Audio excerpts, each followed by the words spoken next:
Yes, Thiruvananthapuram Lok Sabha മണ്ഡലത്തിൽപ്പെട്ട നേമത്താണ് ഇന്ന് ജനസഭ ചേരുന്നത്. ജനാധിപത്യത്തിൻ്റെ ഉത്സവമാണ്. തിരഞ്ഞെടുപ്പ്. വോട്ടർമാർക്ക് അവർ ആരോടൊപ്പമാണ്, അല്ലെങ്കിൽ അവരുടെ നാട്ടിൽ വികസനം ആര് കൊണ്ടുവരും എന്നൊക്കെ തീരുമാനിക്കാനുള്ള അധികാരവും അവകാശവും അത് വിനിയോഗിക്കാനുള്ള ഒരു സുവർണാവസരമാണ് ലഭിക്കുന്നത്. ഏപ്രിൽ 26-ന് കേരളം പോളിംഗ് ബൂത്തിലേക്ക് നീങ്ങുകയാണ്. നമുക്ക് നോക്കാം വോട്ടർമാർക്ക് എന്താണ് പറയാനുള്ളത്, ചോദിക്കാനുള്ളത്. ആദ്യ ചോദ്യം പ്ലീസ്. ഏറ്റവും വലിയ ജനാധിപത്യ രാജ്യം തെരഞ്ഞെടുപ്പിലേക്ക് 18-ാം തെരഞ്ഞെടുപ്പിലേക്ക് എത്തി നിൽക്കുകയാണ്. അപ്പോൾ എന്നെപ്പോലുള്ള സാധാരണ ഒരു പൗരൻ സംവിധാന അവകാശം രേഖപ്പെടുത്തുന്നത് നേരത്തെ നിങ്ങൾ തന്നെ സൂചിപ്പിച്ചതുപോലെ നമ്മുടെ അധികാരവും അവകാശവുമാണ്. നമ്മളെ ആര് ഭരണം നടത്തണം എന്ന് നമുക്ക് തിരഞ്ഞെടുക്കാനുള്ള നമ്മുടെ അധികാരവും അവകാശവുമാണ്. 2014-ന് ശേഷം നമ്മൾ കണ്ടുകൊണ്ടിരിക്കുന്നത്, നമ്മൾ ആഗ്രഹിച്ച് നമ്മുടെ അവകാശം വിനിയോഗിച്ച് തിരഞ്ഞെടുക്കപ്പെടുന്നവർ ഒരു കൂട്ടർ വിൽക്കാനും മറ്റൊരു കൂട്ടർ വാങ്ങാനും നിൽക്കുന്ന ഒരു രാഷ്ട്രീയ സാഹചര്യം 2014-ന് ശേഷം മോദി ഗവൺമെൻറ് അധികാരത്തിൽ വന്നതിന് ശേഷമാണ് നമ്മൾ കണ്ടുകൊണ്ടിരിക്കുന്നത്. അതുകൊണ്ട് തന്നെ അത്തരക്കാരെയാണോ തിരഞ്ഞെടുക്കേണ്ടത്, ഗ്യാരണ്ടിയോടുകൂടി എന്നും ജനപക്ഷത്ത് നിൽക്കുന്നവരെയാണോ എന്നുള്ളതാണ് ഒന്നാമതായി എന്നെപ്പോലുള്ള സാധാരണക്കാരൻ ചിന്തിക്കുന്നത്. മറ്റൊരു കാര്യം, ഇപ്പോൾ ഈ തെരഞ്ഞെടുപ്പ് കഴിഞ്ഞ് വോട്ടെണ്ണി കഴിഞ്ഞ് BJPക്ക് ഏതാനും സീറ്റുകളുടെ കുറവോടുകൂടിയാണ് അവർ വരുന്നതെങ്കിൽ ഉറപ്പായി തന്നെ ഈ കച്ചവടം തുടരുമെന്നുള്ള കാര്യത്തിലൊരു സംശയവുമില്ല. അങ്ങനെ കച്ചവടം ഉറപ്പിച്ചാൽ ഒരുപക്ഷെ തരൂരിനെ പോലൊരാൾ കാശിന് വേണ്ടി പോകില്ല എന്നാണ് എൻ്റെ വ്യക്തിപരമായ ധാരണ. പക്ഷേ എന്നാലും അധികാരത്തിന് വേണ്ടി പോകുമെന്നുള്ള കാര്യത്തിൽ ഒരു സംശയവുമില്ല. മറ്റൊരു കാര്യം ഇവിടെ സൂചിപ്പിച്ചല്ലോ, നമ്മൾ വളരെ കഷ്ടപ്പെട്ട് നമ്മൾ സംസാരിക്കുന്ന ഈ മണ്ണിൽ നിന്ന് കേരളത്തിൻ്റെ ചരിത്രത്തിൽ ആദ്യമായി BJPക്ക് ഒരു നിയമസഭാംഗത്തെ കൊടുത്തപ്പോൾ നമ്മുടെ ഗതികേട് നമ്മൾ 5 വർഷം കണ്ടതാണ്, അനുഭവിച്ചവരാണ്. ഇവിടെ ഇരിക്കുന്നത്, ഈ മണ്ണിലിരിക്കുന്നവർ മുഴുവൻ പേരും NDAക്ക് ഒരു നിയമസഭാ അംഗം ഉണ്ടായപ്പോൾ തന്നെ നമ്മൾ കണ്ടതാ. അവരുടെ സ്ഥിതി എന്തായിരുന്നു? എങ്ങനെയെങ്കിലും ഒന്ന് പുറത്താക്കാൻ വേണ്ടി ജനം കാത്തിരുന്ന് 5 വർഷം കഴിഞ്ഞപ്പോൾ പുറത്താക്കേണ്ട ഒരു ഗതികേടാണ്. പിന്നെ NDAയെ സംബന്ധിച്ച് ഒരിക്കലും കോർപ്പറേറ്റുകളെ കൂട്ടാതെ അധികാരത്തിൽ നിൽക്കാൻ കഴിയില്ല. അതുകൊണ്ടാണ് ഒരുപക്ഷെ ഇങ്ങനെ കെട്ടിയിറക്കിക്കൊണ്ടൊരു സ്ഥാനാർത്ഥിയെ, അദ്ദേഹം ആദ്യമായി രാജ്യസഭാംഗമാകുന്ന ഒരു രാഷ്ട്രീയ സാഹചര്യം തന്നെ നമുക്കറിയാം. അദ്ദേഹം രാജ്യസഭാംഗമായി വരുന്നത് തന്നെ പൊതുസമൂഹത്തെ പറ്റിച്ചുകൊണ്ടാണ്. ഇത്രയും കൂടെ പറഞ്ഞോട്ടെ. അദ്ദേഹം പൊതുസമൂഹത്തെ പറ്റിച്ചുകൊണ്ടാണ് ഒരു സ്വതന്ത്ര കാപട്യം അണിഞ്ഞുകൊണ്ട് കോൺഗ്രസിൻ്റെയും BJPയുടെയും കർണാടകത്തിലെ വോട്ട് സ്വീകരിച്ചുകൊണ്ട് അത് പർച്ചേസ് ചെയ്തുകൊണ്ട് വരുന്നൊരു ആളിനെ നമ്മൾ എങ്ങനെയാണ് വാങ്ങുകയും വിൽക്കുകയും ചെയ്യുന്നവരെ എന്നെപ്പോലൊരു സാധാരണ സമ്മതിദായകൻ തിരഞ്ഞെടുക്കുമെന്നുള്ളതാണ്. ഓക്കെ, അപ്പോൾ ചോദ്യമില്ല. ചോദ്യമുണ്ട്, ഇവർ രണ്ടുപേരും മറുപടി പറയണം. യെസ്, മറുപടി ഉണ്ടോ? ഷജീർ പറയൂ ആദ്യം. ഓക്കെ, ഇതിൽ നേരത്തെ പറഞ്ഞത് നമ്മുടെ BJP പ്രതി അദ്ദേഹമൊക്കെ പറയുന്നത്, അപ്പം BJP ഭരിക്കുമ്പോൾ രാജ്യം വലിയ മുന്നേറ്റം നടത്തുന്നു എന്നാണ് പറയുന്നത്. നമുക്ക് എന്തുവേണോ പറയാം, ഈ കാണുന്നതെല്ലാം ഞങ്ങളാണ് ഉണ്ടാക്കിയത്, ഈ റോഡും ഈ കുന്നും മലയും എല്ലാം ഞങ്ങളാണ് ഉണ്ടാക്കിയതെന്ന് പറയാം. പക്ഷേ റിപ്പോർട്ടുകൾ പറയണമല്ലോ. നമുക്ക് നരേന്ദ്രമോദിയുടെ കീഴിലുള്ള നാഷണൽ സാമ്പിൾ സർവേ ഓർഗനൈസേഷൻ നമ്മുടെ മുന്നിലുണ്ട്. നാഷണൽ ഫാമിലി ഹെൽത്ത് സർവേ അടക്കമുള്ള സ്ഥാപനങ്ങൾ നമ്മുടെ മുന്നിലുണ്ട്. ആ സ്ഥാപനങ്ങളുടെ റിപ്പോർട്ട് ഒന്ന് പരിശോധിച്ച് നോക്കിയിട്ടല്ലേ പറയേണ്ടത്. ഇവിടെ എല്ലാ വീടുകളിലും പൈപ്പ് ലൈൻ വഴി ഗ്യാസ് കൊടുക്കുന്നു എന്നാണ് പറയുന്നത്. ഞാൻ പറയുന്നു, നാഷണൽ സാമ്പിൾ സർവേ ഓർഗനൈസേഷൻ്റെ റിപ്പോർട്ട് പ്രകാരം ഗ്രാമീണ മേഖലയിൽ 50% വീടുകളിലും ക്ലീൻ കുക്കിംഗ് ഗ്യാസ് ഇല്ല. ഈ പറയുന്ന മുന്നേറ്റം ഈ രാജ്യത്തുണ്ടെങ്കിൽ ഞാൻ ചോദിക്കുന്നത്, എങ്ങനെയാണ് ഇന്ത്യ പട്ടിണി സൂചിയിൽ പുറകിലെത്തുന്നത്? ഇന്ത്യ എങ്ങനെയാണ് ജനാധിപത്യ സൂചിയിൽ പുറകിൽ വരുന്നത്? ഇന്ത്യ എങ്ങനെയാണ് മാധ്യമ സ്വാതന്ത്ര്യത്തിൻ്റെ കാര്യത്തിൽ പുറകിലെത്തുന്നത്? ഏറ്റവും ജീവൻ ഭയന്ന് മാധ്യമ പ്രവർത്തനം നടത്തുന്ന 28 രാജ്യങ്ങളിലൊന്ന് ഇന്ത്യ മഹാരാജ്യമാണ്. ഏറ്റവും കൂടുതൽ പൗരന്മാർ, 12 ലക്ഷം വരുന്ന പൗരന്മാർ ഈ രാജ്യത്തിൻ്റെ പൗരത്വം പോലും ഉപേക്ഷിച്ച് വേറെ രാജ്യത്തേക്ക് നാട് കടന്നു പോയത് നരേന്ദ്രമോദിയും BJPയും ഈ നാട് ഭരിക്കുമ്പോഴാണ്. അതുപോലെ തന്നെ നമുക്കറിയാം, സമ്പത്തിൻ്റെ കാര്യത്തിൽ 10% വരുന്ന കോടീശ്വരന്മാരുടെ കൈകളിലാണ് ഈ രാജ്യത്തിൻ്റെ 90% വരുന്ന സമ്പത്തും കയ്യിലുള്ളത്. അപ്പോൾ ഇത്രയും വലിയ സാമ്പത്തിക അസന്തുലിതാവസ്ഥ നിലനിൽക്കുമ്പോൾ, ഇത്രയും വലിയ വ്യത്യാസം ഉണ്ടാക്കുമ്പോൾ രാജ്യം എവിടെയാണ് പുരോഗമിക്കുന്നത്? രാജ്യം പുരോഗമിക്കുന്നു എന്ന് പറയുമ്പോൾ റിപ്പോർട്ടുകളും അനുകൂലമാകണ്ടേ? ഇവിടെ പട്ടിണിയില്ലാതാകണ്ടേ? ഒരു കാര്യം ചോദിച്ചോട്ടെ, ഇന്ത്യ ഏറ്റവും കൂടുതൽ കാലം ഭരിച്ചത് ആരാ? ഞങ്ങളാണ്, അതിലൊരു തർക്കവുമില്ല. ഞങ്ങൾ ഭരിച്ചപ്പോൾ ഉണ്ടായ നേട്ടങ്ങൾ തന്നെയാണ് ഇപ്പോഴും ഉള്ളത്. ഞാൻ പറയട്ടെ, രാജ്യത്ത് അത് തന്നെ വ്യക്തമായി പറയാം. ഞാൻ ചോദിക്കട്ടെ, നരേന്ദ്രമോദി രാജ്യം ഭരിക്കുമ്പോഴാണല്ലോ രാജ്യം കണ്ട ഏറ്റവും വലിയ തൊഴിലില്ലായ്മ നിരക്ക് രേഖപ്പെടുത്തിയത്? 45%. ഞങ്ങൾ ഭരിക്കുമ്പോഴാണോ ഏറ്റവും കൂടുതൽ പൗരന്മാർ? ഞാൻ നേരത്തെ പറഞ്ഞതുപോലെ 12 ലക്ഷം വരുന്ന ഇന്ത്യൻ പൗരന്മാർ ഇവിടെ താമസിക്കാൻ പറ്റില്ല എന്ന് പറഞ്ഞുകൊണ്ട് പൗരത്വം ഉപേക്ഷിച്ച് പോയത് ഏത് കാലഘട്ടത്തിലാണ്? നരേന്ദ്രമോദി നാട് ഭരിക്കുമ്പോഴാണ്. പട്ടിണി സൂചികയിൽ ഇതുവരെ ഇത്രയും പിന്നോട്ട് പോയിട്ടില്ല. നിങ്ങൾ മനസ്സിലാക്കണം, ജനാധിപത്യ ജനാധിപത്യ സൂചിയിൽ ഇത്രയും മുന്നോട്ട് പോയിട്ടില്ല.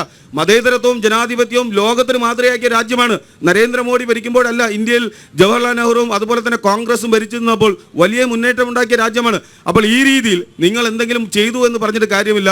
നരേന്ദ്രമോദിയുടെ കീഴിലുള്ള സ്ഥാപനങ്ങൾ മറ്റു പല റിപ്പോർട്ടുകളാണ് മുമ്പോട്ട് വരുന്നത്.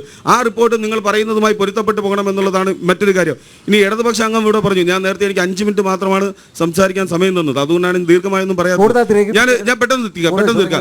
വികസനം പിന്നെ തരൂർ ഇവിടെ എന്ത് ചെയ്തു, തരൂർ ചെയ്തൊന്നും കണ്ടില്ലെന്നാണ് പറയുന്നത്. അവരുടെ ജില്ലാ സെക്രട്ടറി, CPMന്റെ ജില്ലാ സെക്രട്ടറി നമുക്കറിയാം ജോയി, അവിടെ വർക്കലയിൽ ഒരു ഫ്ലോട്ടിംഗ് ബ്രിഡ്ജ് ഉണ്ടാക്കി. അതൊക്കെ അവിടുത്തെ ഒരു കാറ്റടിച്ചപ്പോൾ തകർന്നു പോയി നമ്മളെല്ലാവരും കണ്ട്.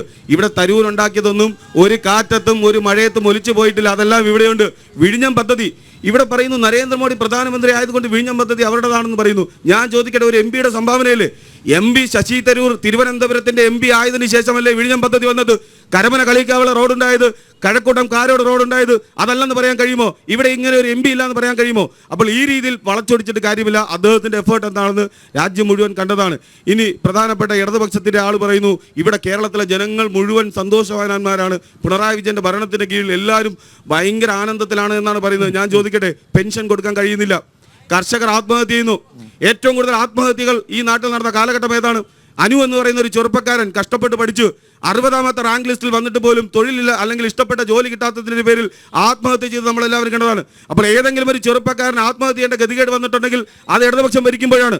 ദേവിക എന്ന് പറയുന്ന ഒരു സ്കൂൾ വിദ്യാർത്ഥിനി പാഠപുസ്തകം കിട്ടാത്തതിന്റെ പേരിൽ ആത്മഹത്യ ചെയ്തിട്ടുണ്ട്. കഴിഞ്ഞ മാസമാണ് ഒരു ഭിന്നശേഷിക്കാരൻ വലിയ വികസനം നടത്തിയെന്ന് പറയുന്നു, പെൻഷൻ കിട്ടാത്തതിന്റെ പേരിൽ ആത്മഹത്യ ചെയ്തു. കർഷകന് വായ്പ കിട്ടാത്തതിന്റെ പേരിൽ ആത്മഹത്യ ചെയ്തു. സാജൻ പാറയിൽ എന്ന് പറയുന്ന ഒരു വ്യവസായി രാജ്യത്ത് നിലനിൽക്കുന്ന മുഴുവൻ നിയമങ്ങളും അനുസരിച്ചിട്ട്, മുഴുവൻ ചട്ടങ്ങളും പാലിച്ചിട്ട്, ഇവിടുത്തെ CPM നേതാക്കൾക്ക് കപ്പം കൊടുക്കാൻ പറ്റാത്തതിന്റെ പേരിൽ, അവൻ അവിടുത്തെ ബിൽഡിംഗ് പെർമിഷൻ കൊടുക്കാത്തതിന്റെ പേരിൽ മനന്നൊന്ന് ആത്മഹത്യ ചെയ്തു. അപ്പോൾ ഇതുപോലെ ഏതെങ്കിലും ഒരു വ്യവസായിക്ക് ആത്മഹത്യ ചെയ്യേണ്ട ഗതികേട് വന്നിട്ടുണ്ടെങ്കിൽ ഇതുപോലെ ഇടതുപക്ഷം ഭരിക്കുമ്പോഴാണ്. അപ്പോൾ എവിടെയാണ് ആളുകൾ സന്തോഷവാന്മാർ? എവിടെയാണ് ഈ പറയുന്ന ഇടതുപക്ഷത്തിന്റെ വികസനം? നാട്ടിൽ പെൻഷൻ കൊടുക്കാൻ കഴിയുന്നില്ല, ചെറുപ്പക്കാർക്ക് ജോലി കിട്ടുന്നില്ല, അതുപോലെ തന്നെ മുഴുവൻ ഇവിടുത്തെ യുവാക്കളും എല്ലാം ലഹരിയുടെ പാതയിലേക്ക് കടന്നു പോകുന്നു. അപ്പോൾ ശരിയായ പാതയിലേക്ക് മുന്നോട്ട് പോകുന്നില്ല. ഇവിടെ ധൂർത്തും അതുപോലെ തന്നെ അഴിമതി നടന്നുകൊണ്ട് മുമ്പോട്ട് പോകുകയാണ്. അതാണ് ഞാൻ പറയുന്നത്. ഇടതുപക്ഷമായിരുന്നാലും വലതുപക്ഷമായിരുന്നാലും ജനങ്ങളെ തെറ്റിദ്ധരിപ്പിക്കുന്ന രീതിയിലാണ് കാര്യങ്ങൾ അവതരിപ്പിക്കുന്നത്. ഇവിടെ എല്ലാ ജനങ്ങൾക്കും കാര്യങ്ങൾ വളരെ വ്യക്തമായി മനസ്സിലാകുന്നുണ്ട്. അത് കോൺഗ്രസ് എന്ന് പറയുന്ന പ്രസ്ഥാനം വളരെ ശക്തമായി മുന്നോട്ട് വയ്ക്കുന്നുണ്ട്. അത് ഏറ്റെടുക്കുമെന്നുള്ളതിൽ ഒരു തർക്കവുമില്ല. അല്ല, ഇവിടെ ഇവർ രണ്ടുപേരും തർക്കിക്കുന്നത് കണ്ടാൽ ഇത്രയധികം കേരളത്തിലെ വോട്ടർമാർ ഇനി വിഡ്ഢികളാക്കാൻ പറ്റുമോ? എന്താ ഇവർ തമ്മിൽ എന്തിനാ വ്യത്യസ്ത രാഷ്ട്രീയ ചേരിയിൽ നിന്ന് മത്സരിക്കുന്നത്? രണ്ടുപേർക്കും ഒരുമിച്ച് അങ്ങ് മത്സരിച്ചാൽ പോരെ? അങ്ങോട്ടും ഇങ്ങോട്ടും പരസ്പരം കുറ്റം പറഞ്ഞിട്ട് കാര്യമുണ്ടോ? കേരളത്തിലെ വോട്ടർമാരെ ഇനി തെറ്റിദ്ധരിപ്പിക്കാൻ സാധിക്കില്ല. നിങ്ങൾ ആലോചിച്ച് നോക്കുക. ഇവിടെ എൻ്റെ ഒരു സുഹൃത്ത് ഇവിടെ സൂചിപ്പിച്ച രാജീവ് ചന്ദ്രശേഖരനെ കുറിച്ചിട്ടാണ്. ഞാൻ ചോദിക്കട്ടെ, 2014 മുതൽ 2024 വരെ നരേന്ദ്രമോദി സർക്കാരിന്റെ കീഴിൽ ഒരു നയാ പൈസയുടെ അഴിമതി ചൂണ്ടിക്കാണിക്കാൻ ആർക്കെങ്കിലും സാധിക്കുമോ? CAG നരേന്ദ്രമോദി ഞാൻ പറയട്ടെ എനിക്കുള്ള അവസരത്തിൽ പറയട്ടെ. നിങ്ങൾ അഴിമതിക്കെതിരെ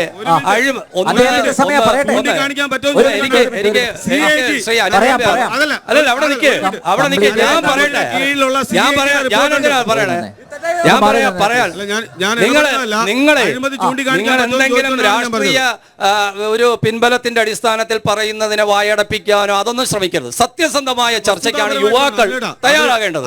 ഞാൻ ചോദിക്കട്ടെ, ഇവിടെ എനിക്കുള്ള ഊഴത്തിൽ ഒരിക്കലും അദ്ദേഹം ഇടപെടരുത്. അങ്ങനെ ഒരു അഴിമതി രഹിത ഭരണം കഴിഞ്ഞ 10 വർഷം കാഴ്ചവെച്ചു. ഈ നാട്ടിലെ ജനങ്ങൾ ആഗ്രഹിക്കുന്നത് ഒരു പൊതുപ്രവർത്തകനിൽ നിന്ന് അനിൽജി എന്താ ആഗ്രഹിക്കുന്നത്?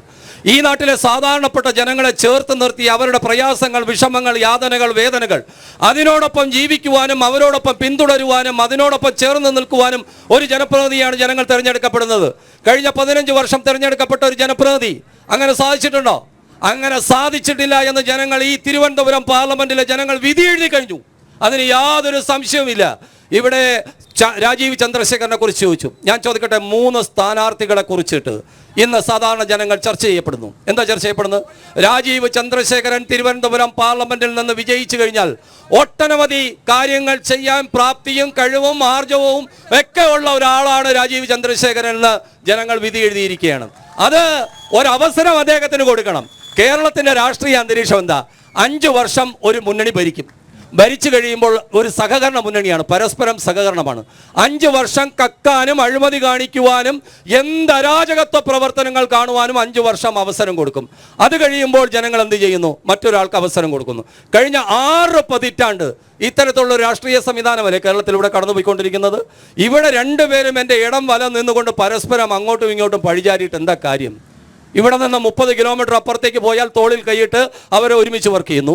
പാലക്കാട് അങ്ങോട്ട് ചെന്നതിന് ശേഷം പാലക്കാട് കഴിഞ്ഞാൽ രണ്ടുപേരും ഒരുമിച്ച് ഒരേ ചിഹ്നത്തിൽ വർക്ക് ചെയ്യുന്നു. ആരാ ഇവർ എന്തിനാണ് കേരളത്തിലെ ജനങ്ങളെ വിഡ്ഢികളാക്കുന്നത്? അപ്പൊ അതുകൊണ്ട് കേരളത്തിലെ വോട്ടർമാർ ഈ പറയുന്ന ഒരു വ്യത്യാസം ജനങ്ങൾ മനസ്സിലാക്കിയിരിക്കണം. പിന്നെ ഭാരതീയ ജനതാ പാർട്ടി അങ്ങനെ അകറ്റി നിർത്താൻ സാധിക്കുമോ? കേരളത്തിൽ ഇന്ത്യ അടക്കമുള്ള ഒട്ടനവധി സംസ്ഥാനങ്ങൾ ഭാരതീയ ജനതാ പാർട്ടി ഭരിക്കുന്നുണ്ടല്ലോ. ഏതെങ്കിലും തരത്തിലുള്ള ഒരു യുവാക്കളുടെ ഒരു കാര്യം, തൊഴിലവസരത്തെക്കുറിച്ച് പറയുന്നു. ഞാൻ ചോദിക്കട്ടെ, കേരളമല്ലാതെ ഏതെങ്കിലും ഒരു സംസ്ഥാനത്ത് നിന്ന് നിങ്ങളെല്ലാവരും ഒരുപക്ഷെ ഇടതു വലത് മുന്നണികൾ പറയുന്നത് UP-യിലാണ്. UP-യിൽ നിങ്ങൾ ഈ പറയുന്നത് പോലെ ഏറ്റവും കൂടുതൽ മുസ്ലിം സമുദായം തിങ്ങിപ്പാർക്കുന്ന സ്ഥലമാണ്.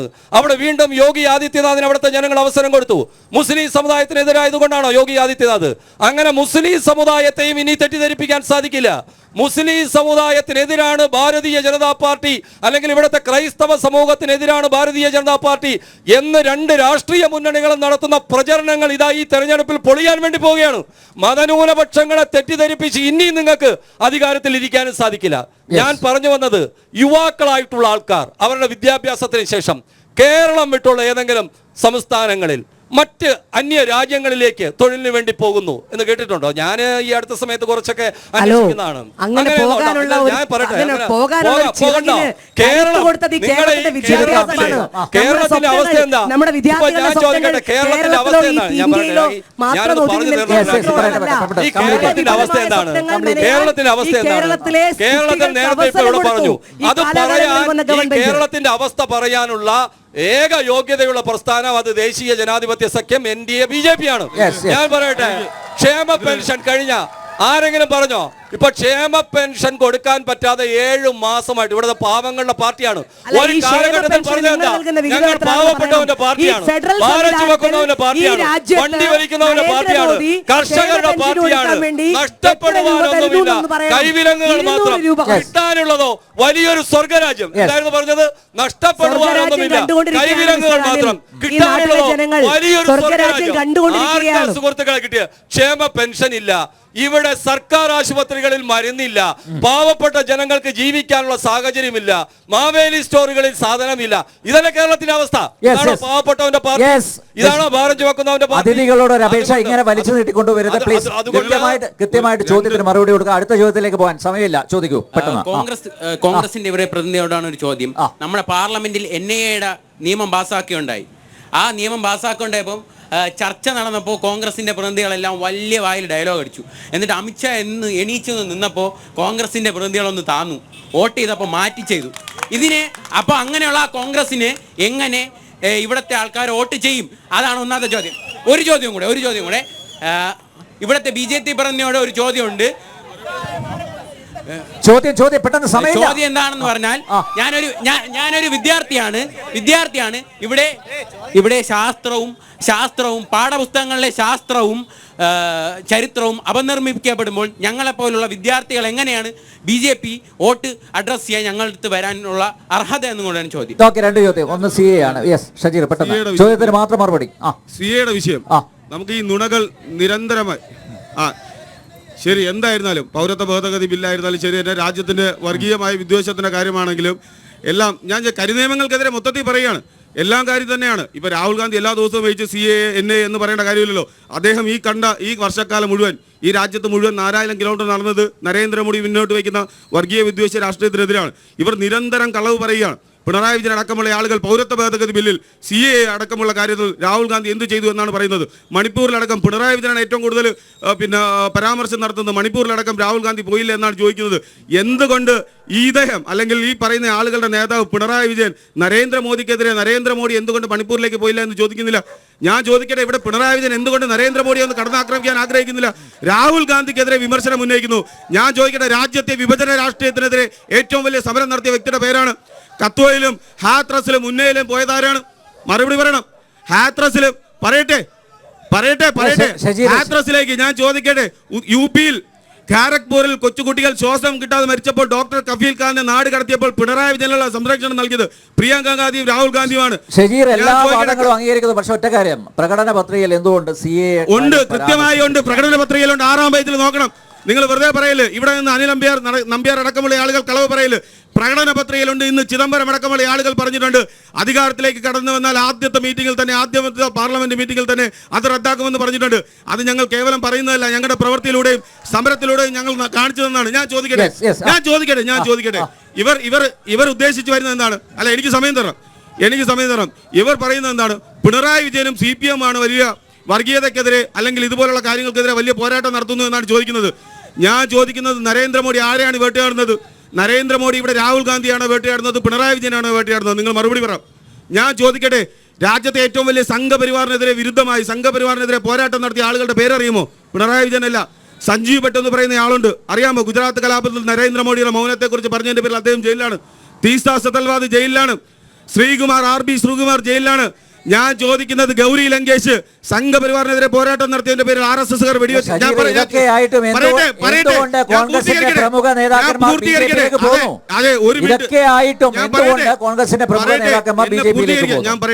എന്നെ പോയിന്റിലോട്ട് വരാൻ സമ്മതിക്കണം. ഞാൻ പറയട്ടെ, നിങ്ങൾ ആവശ്യത്തിന് അധികം സമയം കൊടുത്തു. എനിക്ക് സമയം തരണം. ഞാൻ 2 മിനിറ്റോട് അവസാനിപ്പിക്കും. എനിക്ക് പറഞ്ഞു പൂർത്തീകരിക്കാനുള്ള അവസരം തരണം. ഞാൻ പറഞ്ഞു തരുന്നത് എന്താണ്? സംഘവിരുദ്ധ പോരാട്ടം നടത്തിയ ആളുകളാണ് ഞാൻ പറയുന്നത്. അതിലേക്ക് ഞാൻ പിണറായിലോട്ട് കടന്നു വരും. ഗൗരി ലങ്കേഷ് RSSനെതിരെ അന്ധവിശ്വാസങ്ങൾക്കെതിരെ പോരാടിയതിന്റെ പേരിലാണ് RSSകാർ വെടിവെച്ചു വന്നത്. ഞാൻ പറഞ്ഞത്, രാഹുൽ ഗാന്ധിയെ വേട്ടയാടിയത് നരേന്ദ്രമോദിയുടെ മുഖത്ത് നോക്കി നരേന്ദ്രമോദിയും അംബാനിയും തമ്മിൽ എന്താണ് ബന്ധമെന്ന് ചോദിച്ചതിന്റെ പേരിലാണ്. ഞാൻ ചോദിക്കട്ടെ, അപ്പോൾ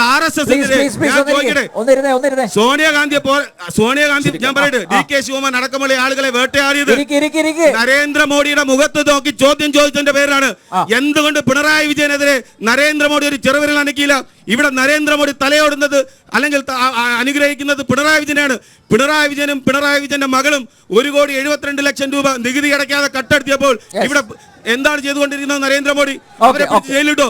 കരുവന്നൂർ ബാങ്കിൽ 40 ലക്ഷം രൂപയുടെ കള്ളപ്പണം പിടിച്ചെടുത്തില്ല AC മൊയ്തീനെ പിടിച്ച് ജയിലിലിട്ടോ. ലൈഫ് മിഷൻ പദ്ധതിയിൽ കൈക്കൂലി കൊടുത്ത യൂണിടെക്കിന്റെ മുതലാളി പറഞ്ഞു, ഇവിടെ പിണറായി വിജയന്റെ സ്റ്റാഫിനും അതുപോലെ തന്നെ സ്വപ്ന സുരേഷിനും പണം ഞാൻ കൊടുത്തു എന്ന് പറഞ്ഞു. അവരെ പിടിച്ച് ജയിലിലിട്ടോ.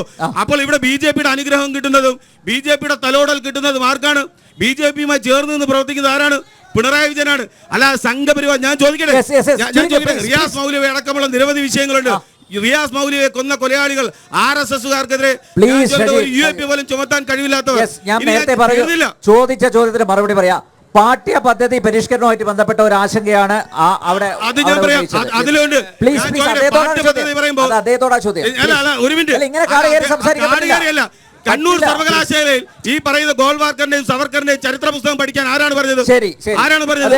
പാഠ്യപദ്ധതിയെ കുറിച്ച് പറയാൻ അദ്ദേഹത്തോടാണ് ചോദിച്ചത്. അനിൽ പ്ലീസ്. അല്ലല്ല, ഇവിടെ എന്റെ സഹപ്രവർത്തകൻ ചോദിച്ചൊരു ചോദ്യമുണ്ട്, വിദ്യാഭ്യാസ മേഖലയെ കുറിച്ചിട്ടാണ്. പക്ഷേ ഒരു കാര്യം മനസ്സിലാക്കണം, നമ്മളൊരു അടിമത്വത്തിൽ നിന്ന് മുന്നോട്ട് പോയിക്കുന്ന ഒരു രാജ്യമാണ്. നമ്മുടെ രാജ്യത്തിനൊരു സംസ്കാരമുണ്ട്, ഒരു ചരിത്രമുണ്ട്, ഒരു ദേശീയതയുണ്ട്. അത്തരത്തിലുള്ളൊരു ചിന്താഗതിയിൽ അധിഷ്ഠിതമായി കാലത്തിനനുസൃതമായി ചില മാറ്റങ്ങൾ ഉണ്ടായിട്ടുണ്ട് എങ്കിൽ ഈ രാജ്യത്തുള്ള മുഴുവൻ ആൾക്കാർക്കും അഭിമാനത്തോടു കൂടി തലയുയർത്തി നിൽക്കാൻ പറ്റുന്ന ഒരു ഇന്ത്യയുടെ പൗരനാണ് എന്ന് തലയുയർത്തി നിൽക്കാൻ പറ്റുന്ന തരത്തിലുള്ള ചില മാറ്റങ്ങൾ തന്നെയാണ് നരേന്ദ്രമോദി സർക്കാർ കൊണ്ടുവന്നിട്ടുള്ളത്. വിദ്യാഭ്യാസ പദ്ധതിയിൽ അത്തരത്തിലുള്ള മാറ്റങ്ങൾ ഉണ്ടായിട്ടുണ്ടെങ്കിൽ ഈ നാടിൻ്റെ ചരിത്രവും സംസ്കാരവും അതുപോലെ തന്നെ ഈ നാടിൻ്റെ പൗരത്വം എല്ലാം മനസ്സിലാക്കാൻ പറ്റുന്ന തരത്തിലുള്ള ഒരു ചില മാറ്റങ്ങൾ വന്നിട്ടുണ്ട്. അതുകൊണ്ട് തന്നെ നമുക്കറിയാം, കേവലം നിങ്ങൾ മതത്തിൻ്റെ അടിസ്ഥാനത്തിൽ അതിനെയൊന്നും കാണണ്ട. മതത്തിൻ്റെ ഒരു പരിവേഷവും അതിന് കൊടുക്കേണ്ട കാര്യമില്ല. അതുകൊണ്ട് തന്നെ ഈ രാജ്യത്തിൻ്റെ സംസ്കാരം, ദേശീയത അത് ഉയർത്തിപ്പിടിച്ചുകൊണ്ട് തന്നെയാണ് നരേന്ദ്രമോദി സർക്കാർ കഴിഞ്ഞ 10 വർഷം ഈ രാജ്യത്ത് പ്രവർത്തിച്ചത് എന്ന് നമുക്ക് മനസ്സിലാക്കാൻ സാധിക്കും. ഇവിടെ രാജ്യത്തിൽ ഈ കഴിഞ്ഞ 10 വർഷം കൊണ്ടാണോ ഈ മാറ്റങ്ങളെല്ലാം ഉണ്ടായിക്കൊണ്ടിരിക്കുന്നത്? നരേന്ദ്രമോദി സർക്കാരിൻ്റെ 10 വർഷം കൊണ്ടാണോ?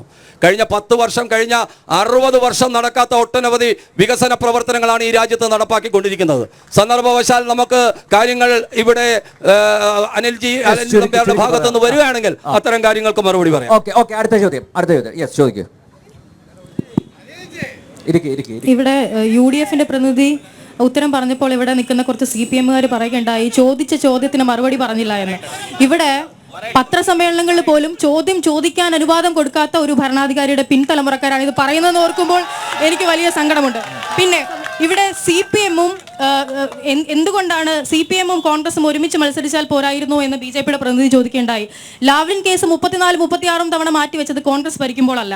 വീണ വിജയനെ ED ചോദ്യം ചെയ്യാൻ മടിക്കുന്നതും കോൺഗ്രസ് ഭരിക്കുമ്പോഴല്ല. അപ്പോൾ ആര് തമ്മിലാണ് ഇവിടെ അന്തർധാര സജീവമായിട്ടുള്ളത് എന്ന് പൊതുജനങ്ങൾക്ക് അറിയാവുന്ന കാര്യമാണ്. അതുമാത്രമല്ല, BJP 2ാം സ്ഥാനത്ത് നിൽക്കുന്ന തിരുവനന്തപുരം ലോക്സഭാ മണ്ഡലം പോലെ ഒരിടത്ത് പന്ന്യൻ രവീന്ദ്രൻ നിങ്ങൾ പ്രസന്റ് ചെയ്യുന്നത് എന്തർത്ഥത്തിലാണ്? മതേതര ജനാധിപത്യ വോട്ടുകൾ സ്പ്ലിറ്റ് ചെയ്യിപ്പിച്ച് BJP അവിടെ വിജയത്തിലേക്ക് എത്തിക്കാൻ വേണ്ടിയിട്ടല്ലേ നിങ്ങൾ സ്ഥാനാർത്ഥിയെ നിർത്തിയിട്ടുള്ളത് എന്ന് ഞങ്ങൾ CPM-ന്റെ പ്രതിനിധിയോട് ചോദിച്ചാൽ നിങ്ങൾക്ക് എന്ത് പറയാൻ പറ്റും? അതുപോലെ തന്നെ BJP കേരളത്തിന്റെ ജനാധിപത്യ മേഖലയിൽ നിന്ന് മാറ്റി നിർത്താൻ നിങ്ങൾക്ക് കഴിയുമോ എന്ന് BJP-യുടെ പ്രതിനിധി ചോദിക്കേണ്ടായി. മാറ്റി നിർത്താൻ പറ്റുമെന്നുള്ളതിന്റെ ഉത്തമമായ ഉദാഹരണമാണ് കഴിഞ്ഞ തിരഞ്ഞെടുപ്പുകളിൽ കേരളത്തിലെ ജനാധിപത്യ വിശ്വാസികൾ തന്ന മറുപടി. അതുപോലെ തന്നെ ഞാൻ ചോദിക്കുകയാണ്, കഴിഞ്ഞ ഏപ്രിൽ 13-ാം തീയതി ഇവിടുത്തെ CPO-യുടെ റാങ്ക് ലിസ്റ്റ് അവസാനിക്കുകയുണ്ടായി. തൊഴിലില്ലായ്മയെ പറ്റി പറയുവാൻ ഇവിടുത്തെ CPM-ന്റെ പ്രതിനിധിക്ക് അല്ലെങ്കിൽ സർക്കാരിന് എന്ത് അധികാരമാണ് ഉള്ളത് എന്ന് ഞാൻ ചോദിക്കുകയാണ്. ആ റാങ്ക് ലിസ്റ്റിൽ ഉണ്ടായിരുന്ന കൂടുതലും DYFI-ക്കാരും SFI-ക്കാരും പട്ടി കഴിക്കുന്നത് പോലെ ബിസ്ക്കറ്റ് കടിച്ചു കഴിക്കുകയും മണ്ണ് നിലത്ത് നക്കി തിന്നുകയും മുട്ടിലിഴഞ്ഞു വരികയും ചെയ്തപ്പോൾ നിങ്ങൾക്ക് എന്ത് മറുപടിയാണ് അവിടെ പറയാനുണ്ടായത്? ഈ റാങ്ക് ലിസ്റ്റ് അവസാനിച്ചപ്പോൾ നിങ്ങൾക്ക് എന്ത് മറുപടിയാണ് ഉണ്ടായിരുന്നത്? സബ്സിഡി സാധനങ്ങൾ ലഭിക്കാത്ത ഈ കേരളത്തിലെ സപ്ലൈകോകളിലുള്ള സബ്സിഡി സാധനങ്ങൾ ലഭിക്കാത്ത ഇവിടുത്തെ സാധാരണക്കാരുടെ കുടുംബക്കാർക്ക് നിങ്ങൾ എന്ത് മറുപടിയാണ് പറയാൻ വേണ്ടിയിട്ട് ഇവിടെ വെച്ചിട്ടുള്ളത് ചോദിക്കുകയാണ്. പിന്നെ CPM CA NRC വിഷയത്തിൽ എതിരാണ്, BJP-യുടെ തീരുമാനങ്ങൾക്ക് എതിരാണെന്ന് പറയുമ്പോൾ ഇവിടുത്തെ യൂത്ത് കോൺഗ്രസ്സുകാർ KSU-കാർ ഇവിടെ നടത്തിയ CA NRC-ക്ക് എതിരായി നടത്തിയ സമരങ്ങളിൽ അവർക്കെതിരെ എടുത്ത കേസുകൾ പിൻവലിക്കുവാൻ ഇവിടുത്തെ CPM പ്രതിനിധിയോ ഇവിടുത്തെ CPM സർക്കാരോ തയ്യാറാണോ എന്നുള്ള വിഷയങ്ങൾ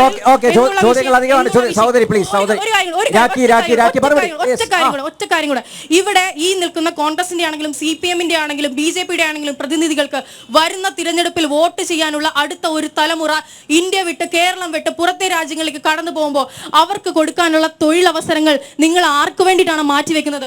നിങ്ങളുടെ സ്വന്തക്കാർക്കും ബന്ധുക്കൾക്കും മാത്രം സ്വജനപക്ഷപാതവും വർഗീയവാദവുമായി ഇവിടെ നിങ്ങളുടെ ആളുകളെ മാത്രം കുത്തിത്തിരുകാനാണെങ്കിൽ ഇവിടുത്തെ PSC എന്തിനാണ്? ഇവിടുത്തെ UPSC-യിൽ നിങ്ങൾ നിയമനം നടത്തിയിട്ട് എത്ര കാലമായി? തുടങ്ങിയ എല്ലാ ചോദ്യങ്ങൾക്കും ഞാൻ നിങ്ങളിൽ നിന്ന് മറുപടി. വളരെ പ്രസക്തമായിട്ടുള്ള ചോദ്യമാണ് തൊഴിലില്ലായ്മ. അതാണ് അഡ്രസ് ചെയ്യപ്പെടേണ്ട ഒരു പ്രധാനപ്പെട്ട വിഷയം. തൊഴിലില്ലായ്മയെ കുറിച്ച് ഇവിടെ സംസാരിക്കുമ്പോൾ ഏറ്റവും ആദ്യം ഈ കേരളത്തിൽ നിയമന നിരോധനം ഏർപ്പെടുത്തിയ ഒരു മുഖ്യമന്ത്രിയുണ്ട്. അദ്ദേഹത്തിന്റെ മകൻ ഇന്നിപ്പോൾ മറ്റൊരു പാളയത്തിലാണ്. താങ്കൾക്ക് ഓർമ്മയുണ്ടാവും, ശ്രീമാൻ AK ആന്റണിയുടെ കാലഘട്ടത്തിലാണ് കേരളത്തിൽ നിയമന നിരോധനം നടത്തിയത്. അതിനുശേഷം ഒരു കാലഘട്ടത്തിലും കേരളത്തിൽ നിയമന നിരോധനം നടത്തിയിട്ടില്ല. മറിച്ച് PSC-യുടെ റാങ്ക് ലിസ്റ്റുകളിൽ കാലാവധി കഴിയുമ്പോൾ അത് അവസാനിക്കുകയും പുതിയ ലിസ്റ്റുകൾ പബ്ലിഷ് ചെയ്യുകയും പുതിയ പരീക്ഷകൾ നടത്തുകയും ചെയ്തത് നിയമ സംവിധാനങ്ങളാണ്. അതിനെക്കുറിച്ചൊന്നും ഇങ്ങോട്ട് പറയണ്ട. ഇവിടെ തീരുമാനിച്ചുള്ള അല്ലെങ്കിൽ PSC-യുടെ നടപടിക്രമങ്ങളുടെ ഭാഗമാണ് റാങ്ക് ലിസ്റ്റുകളുടെ കാലാവധി അവസാനിക്കുന്നത്. പിന്നെ താങ്കൾ ഈ വിദേശ രാജ്യങ്ങളിലേക്ക് ചെറുപ്പക്കാർ പോകുന്നത് ഇവിടുത്തെ ഇടതുപക്ഷക്കാർക്ക് തൊഴിലെടുക്കുന്നതിന് വേണ്ടി അല്ലെങ്കിൽ തൊഴിൽ അവസരങ്ങൾ സൃഷ്ടിക്കുന്നതിന് അവർക്ക് കൊടുക്കുന്നതിന് വേണ്ടിയാണെന്നൊക്കെ സൂചിപ്പിക്കുമ്പോൾ ഒന്ന് തിരിഞ്ഞു നോക്കണം. താങ്കളുടെ പിന്നെ സംഘടനയാണ് അല്ലെങ്കിൽ കോൺഗ്രസ് ആണ് ഈ രാജ്യം ഭരിച്ചിരുന്നത്. തൊഴിലില്ലായ്മ ഏറ്റവും കൂടുതൽ സൃഷ്ടിക്കുകയും കേരളത്തിൽ ഉറച്ച് ബാക്കി എല്ലാ സംസ്ഥാനങ്ങളിലും ഇന്നും വിദ്യാർത്ഥികൾ അവർ പള്ളിക്കൂടങ്ങളുടെ വരാന്തകൾ കാണാതെ തൊഴിലവസരങ്ങളിലേക്ക് അല്ലെങ്കിൽ നിത്യവൃത്തിക്ക് വരുമാനമില്ലാതെ മരിക്കുമ്പോൾ കേരളത്തിൽ ഒരു കുട്ടി പോലും പഠിക്കാതിരിക്കുന്നില്ല. ഇവിടെ ജനിക്കുന്ന മുഴുവൻ കുട്ടികളെയും വിദ്യാഭ്യാസം ചെയ്ത് അംഗനവാടി മുതൽ UP മുതൽ LP മുതൽ ഹൈസ്കൂൾ മുതൽ ഹയർ സെക്കൻഡറി മുതൽ ഉന്നത വിദ്യാഭ്യാസത്തിനുള്ള സാഹചര്യങ്ങൾ ഈ കേരളത്തിൽ സൃഷ്ടിച്ചതുകൊണ്ട് കുട്ടികളുടെ സ്വപ്നങ്ങൾക്ക് അവരുടെ ചിറക് വെച്ചതുകൊണ്ട് അവർ മറ്റു പല സംസ്ഥാനങ്ങളിലും മറ്റു പല രാജ്യങ്ങളിലേക്കും അവർ തൊഴിൽ അന്വേഷിക്കുന്നത് അതൊരു കുറ്റമായെന്നും കേരളത്തിലെ ഗവൺമെന്റിന്റെ കുറ്റമായെന്നും നിങ്ങൾ കാണേണ്ട.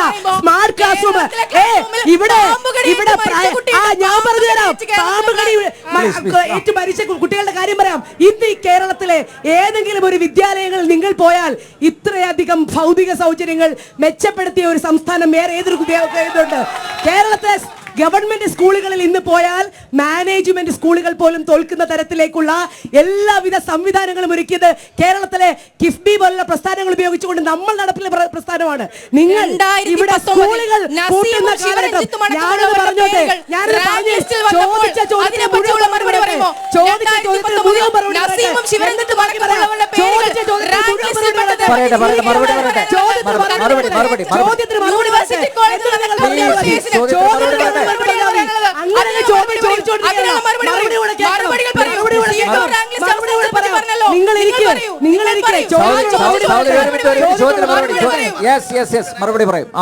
ഇവിടെ പലതരത്തിലുള്ള സ്കൂളുകൾ പൂട്ടിയത് ഇടതുപക്ഷ ഗവൺമെന്റ് കാലഘട്ടത്തിലല്ല.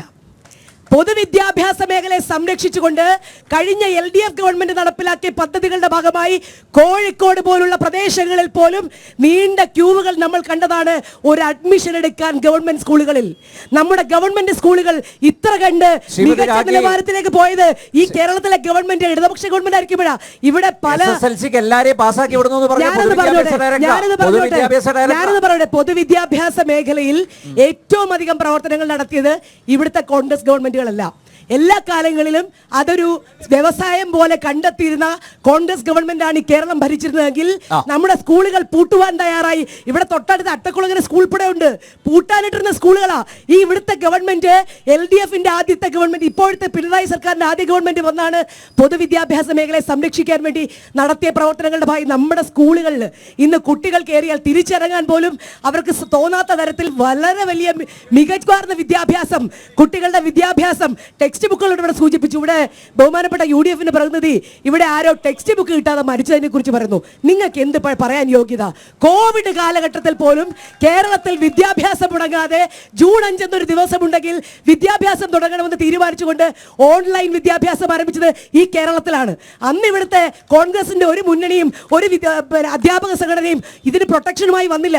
ഇവിടെ പല അവസരങ്ങൾ ചോദിച്ചു. ഞങ്ങളാണ് ഇവിടെ കുട്ടികൾക്ക് മൊബൈൽ ഫോണുകളും TV-യും ഒക്കെ കൊടുത്ത് നമ്മുടെ കുട്ടികളെ വിദ്യാഭ്യാസം ചെയ്യിക്കാൻ. കോവിഡ് കാലത്ത് പോലും ഒരു കുട്ടിയും പഠിക്കാതിരുന്നില്ല. ആ കാലഘട്ടത്തിലും നമ്മുടെ കുട്ടികളെല്ലാം തന്നെ പരീക്ഷ എഴുതി. മറ്റു പല സംസ്ഥാനത്ത് നടന്നോ? നിങ്ങൾ വിദ്യാഭ്യാസത്തെ കുറിച്ച് ഇത്ര വാദോരാതെ പറയുമ്പോൾ ഈ കേരളത്തിലെ ഗവൺമെന്റ് ഒന്നുമില്ല. PSC മുഖാന്തരം നടത്തേണ്ടുന്ന നിയമനങ്ങൾ PSC ആണ്. കേന്ദ്ര ഗവൺമെന്റ് കൊണ്ടുവന്ന പുതിയ തൊഴിൽ സംസ്കാരം അനുസരിച്ച് കോൺട്രാക്ട് വ്യവസ്ഥയിലാണ് നമ്മുടെ ഇവിടെ പല സ്ഥാപനങ്ങളിലും UPSC പോലെ. ഇപ്പൊ കഴിഞ്ഞ ദിവസം RBIയുടെ ഒരു കോൾ ഫോർ ലെറ്റർ ഉണ്ടായി. 35,000 വേക്കൻസി ആളെ ക്ഷണിച്ചപ്പോൾ 1.5 ലക്ഷം അപേക്ഷകരാണ് ഉണ്ടായത്. അത്രയധികം തൊഴിലില്ലായ്മ ഈ രാജ്യത്താണ് കൂടുതൽ. കേരളത്തിൽ നിങ്ങൾ അങ്ങനെ ഞങ്ങൾ ഏത് വിഭാഗത്തിലാണെങ്കിലും നമുക്കറിയാം, എംപ്ലോയ്മെന്റ് എക്സ്ചേഞ്ച് മുഖാന്തരം തൊഴിൽ ഇവിടെ നിയമനങ്ങൾ കൊടുക്കുന്നു. PSC കൃത്യമായി പരിശോധിച്ചുകൊണ്ട് റാങ്ക് ലിസ്റ്റുകൾ പരിശോധിക്കും. പണ്ട് 3-4 വർഷക്കാലം ഒരു റാങ്ക് ലിസ്റ്റിന്റെ കാലാവധി ഉണ്ടായിരുന്നുവെങ്കിൽ സംവിധാനത്തിൽ 1 വർഷക്കാലത്തിലാണ് റാങ്ക് ലിസ്റ്റ് ഉള്ളത്. അതുകൊണ്ട് ചിലപ്പോൾ റാങ്ക് ലിസ്റ്റുകൾ കാലാവധി കഴിയുമ്പോൾ തീരും. അപ്പോൾ അടുത്ത റാങ്ക് ലിസ്റ്റിൽ കോൾ ഫോർ ചെയ്യും. അതൊക്കെ സ്വാഭാവികമാണ്. PSC പട്ടികയിൽ ചില ക്രിമിനലുകളൊക്കെ കയറി കൂടിയല്ലോ. അതൊക്കെ യാഥാർത്ഥ്യമല്ലേ ഞങ്ങളുടെ മുമ്പിലല്ലേ? ഷജീർ പറയും പെട്ടെന്ന്. നമുക്ക് പറഞ്ഞൊരു കാര്യമല്ല, യാഥാർത്ഥ്യം വേണമല്ലോ. ഞാൻ ചോദിച്ചിട്ട് ഏറ്റവും കൂടുതൽ വിദ്യാർത്ഥികൾ വിദേശ രാജ്യത്ത് പഠിക്കാൻ പോകുന്നത് കേരളത്തിൽ നിന്നാണ്. അത്രയും വലിയ വിദ്യാഭ്യാസം മികച്ച രീതിയിലാണ്. എന്തിനാണ് അവർ വിദേശ സർവകലാശാല ഇങ്ങോട്ട് വരിക? പ്രൊഫഷണൽ കോഴ്സുകൾ പല അനുമതി കൊടുത്തല്ലോ. അതെ, അത് ഇപ്പോഴല്ലേ? ഈ പണ്ട് ശ്രീനിവാസന്റെ ചേർത്തിട്ട് അടിച്ചവരല്ലേ ഉന്നത വിദ്യാഭ്യാസ അല്ലെങ്കിൽ ആഗോള മീറ്റ് നടത്തിയപ്പോൾ ആ മീറ്റ് വേണ്ട, സ്ട്രോസനം വേണ്ട എന്ന് പറഞ്ഞ് അദ്ദേഹത്തെ ചേർത്തിട്ട് അടിച്ചോടിച്ചവരാണ്. ഞാൻ പറഞ്ഞു വന്നത്, ഇവർ പറയുന്നതുമായി പൊരുത്തപ്പെട്ടു പോകണ്ടേ? ഇത്രയധികം ആളുകൾ വിദ്യാർത്ഥികൾ കേരളം വിട്ടു പോകുന്നു. കേരള സർവകലാശാല EGയും തൊഴുത്തിന് സമാനമാണ് എന്ന് പറഞ്ഞത് ഞങ്ങളാരുമല്ലല്ലോ. അപ്പോൾ ഇവർ പറയുന്നതിനനുസരിച്ചാണെങ്കിൽ PSCക്ക് അല്ലെങ്കിൽ റാങ്കിൽ അല്ലെങ്കിൽ കഷ്ടപ്പെട്ട് പരീക്ഷ പഠിച്ചവരൊന്നും അവിടെ നിന്ന് സമരം ചെയ്യേണ്ട കാര്യമില്ലല്ലോ. മൂക്കിൽ പഞ്ഞി വെച്ചുകൊണ്ട് സ്വന്തമായി ശവഘോഷയാത്ര നടത്തേണ്ട കാര്യമില്ലല്ലോ. എല്ലാവർക്കും ജോലി കിട്ടണ്ടേ? ഇവിടെ PSC നിയമനത്തിനേക്കാൾ കൂടുതൽ നടക്കുന്നത് പിൻവാതിൽ നിയമനമാണ്. നമുക്കറിയാം, തിരുവനന്തപുരം നഗരസഭയിലടക്കം ഇവർ രണ്ടുപേരും ഇരിക്കുന്ന ആ വെള്ളക്കൊട്ടാരമുണ്ടല്ലോ, തിരുവനന്തപുരം നഗരസഭയിൽ ഇരിക്കുന്ന കോർപ്പറേഷൻ 265 പേരെ പിൻവാതിലൂടെ നിയമിക്കാൻ തീരുമാനമെടുത്തപ്പോൾ യൂത്ത് കോൺഗ്രസിന്റെ നേതൃത്വത്തിൽ അതിശക്തമായ സമരം നടത്തിയപ്പോൾ മാത്രമാണ് അതിൽ നിന്ന് പിന്നോട്ട് പോയത്. മെഡിക്കൽ കോളേജിൽ അടക്കം ഒരാളുടെ, ഞാൻ മനസ്സിലാക്കുന്നത് അവരുടെ പേര് ഞാൻ ലക്ഷ്മി എന്നാണ് പേര്, അവരുടെ 3 മക്കൾക്കും ഒരേ സ്ഥാപനത്തിൽ ജോലി കൊടുത്തിരിക്കുന്നു. അതെങ്ങനെയാണ്? ചേട്ടാ മനസ്സിലാക്കിയത്. ഇനി ഞാൻ ചോദിക്കാതെ പിന്നെയും ദേവിക അടക്കമുള്ള ഇവിടെ ദേവിക, നമ്മൾ വെറുതെ പറയുന്നില്ല. പിണറായി വിജയൻ ഭരിക്കുമ്പോൾ ദേവിക എന്ന് പറയുന്ന ഒരു വിദ്യാർത്ഥിനി പാഠപുസ്തകം കിട്ടാത്തതിന്റെ പേരിൽ ആത്മഹത്യ ചെയ്തത് പിണറായി വിജയൻ ഭരിക്കുമ്പോഴാണ്, UDF ഭരിക്കുമ്പോഴല്ല. ഞാൻ അനു എന്ന് പറയുന്ന ചെറുപ്പക്കാരൻ, അതും തിരുവനന്തപുരത്തുള്ളതാണ്, പാറശാലയിലെ ഒരു ചെറുപ്പക്കാരനാണ്. റാങ്ക് ലിസ്റ്റിൽ 62ാമത്തെ റാങ്ക് ലിസ്റ്റിൽ ഉൾപ്പെട്ടയാളാണ്. അപ്പോൾ അദ്ദേഹത്തിന് എന്തിനാണ് ആത്മഹത്യ ചെയ്തത്? അപ്പോൾ ഈ പറയുന്ന രീതിയിൽ വലിയ മുന്നേറ്റമുണ്ട്, എല്ലാവർക്കും ജോലി കൊടുക്കുന്നതെങ്കിൽ ഈ പറയുന്ന അനുവും ദേവികയൊക്കെ ഈ കേരളത്തിൽ എന്തിനാണ് ആത്മഹത്യ ചെയ്യുന്നത്? അപ്പോൾ തെറ്റിദ്ധരിപ്പിക്കുന്ന വാർത്തകൾ വെറുതെ പറഞ്ഞിട്ട് കാര്യമില്ല. ഫാക്റ്റുകൾ വെച്ച് സംസാരിക്കാൻ തയ്യാറാണോ? ഇനി ഞാൻ ചോദിക്കട്ടെ, സ്കൂളുകൾ വളരെ സ്കൂളുകൾ തുറക്കുന്നു എന്നാണ് പറയുന്നത്. ഇവിടെ ഏറ്റവും കൂടുതൽ സ്കൂളുകളോ അല്ലെങ്കിൽ പള്ളിക്കൂടങ്ങളോ അല്ല തുറന്നത്. ഇവർ തുറന്നതെല്ലാം ബാറുകളാണ്. ബാറുകൾ തുറന്ന് സ്കൂളുകൾ അടച്ചിടുന്ന ഒരു സംസ്കാരമാണ് കേരളത്തിലെ ഇടതുപക്ഷത്തിന്റെ സംസ്കാരം എന്നുള്ള ഒരു തർക്കവുമില്ല.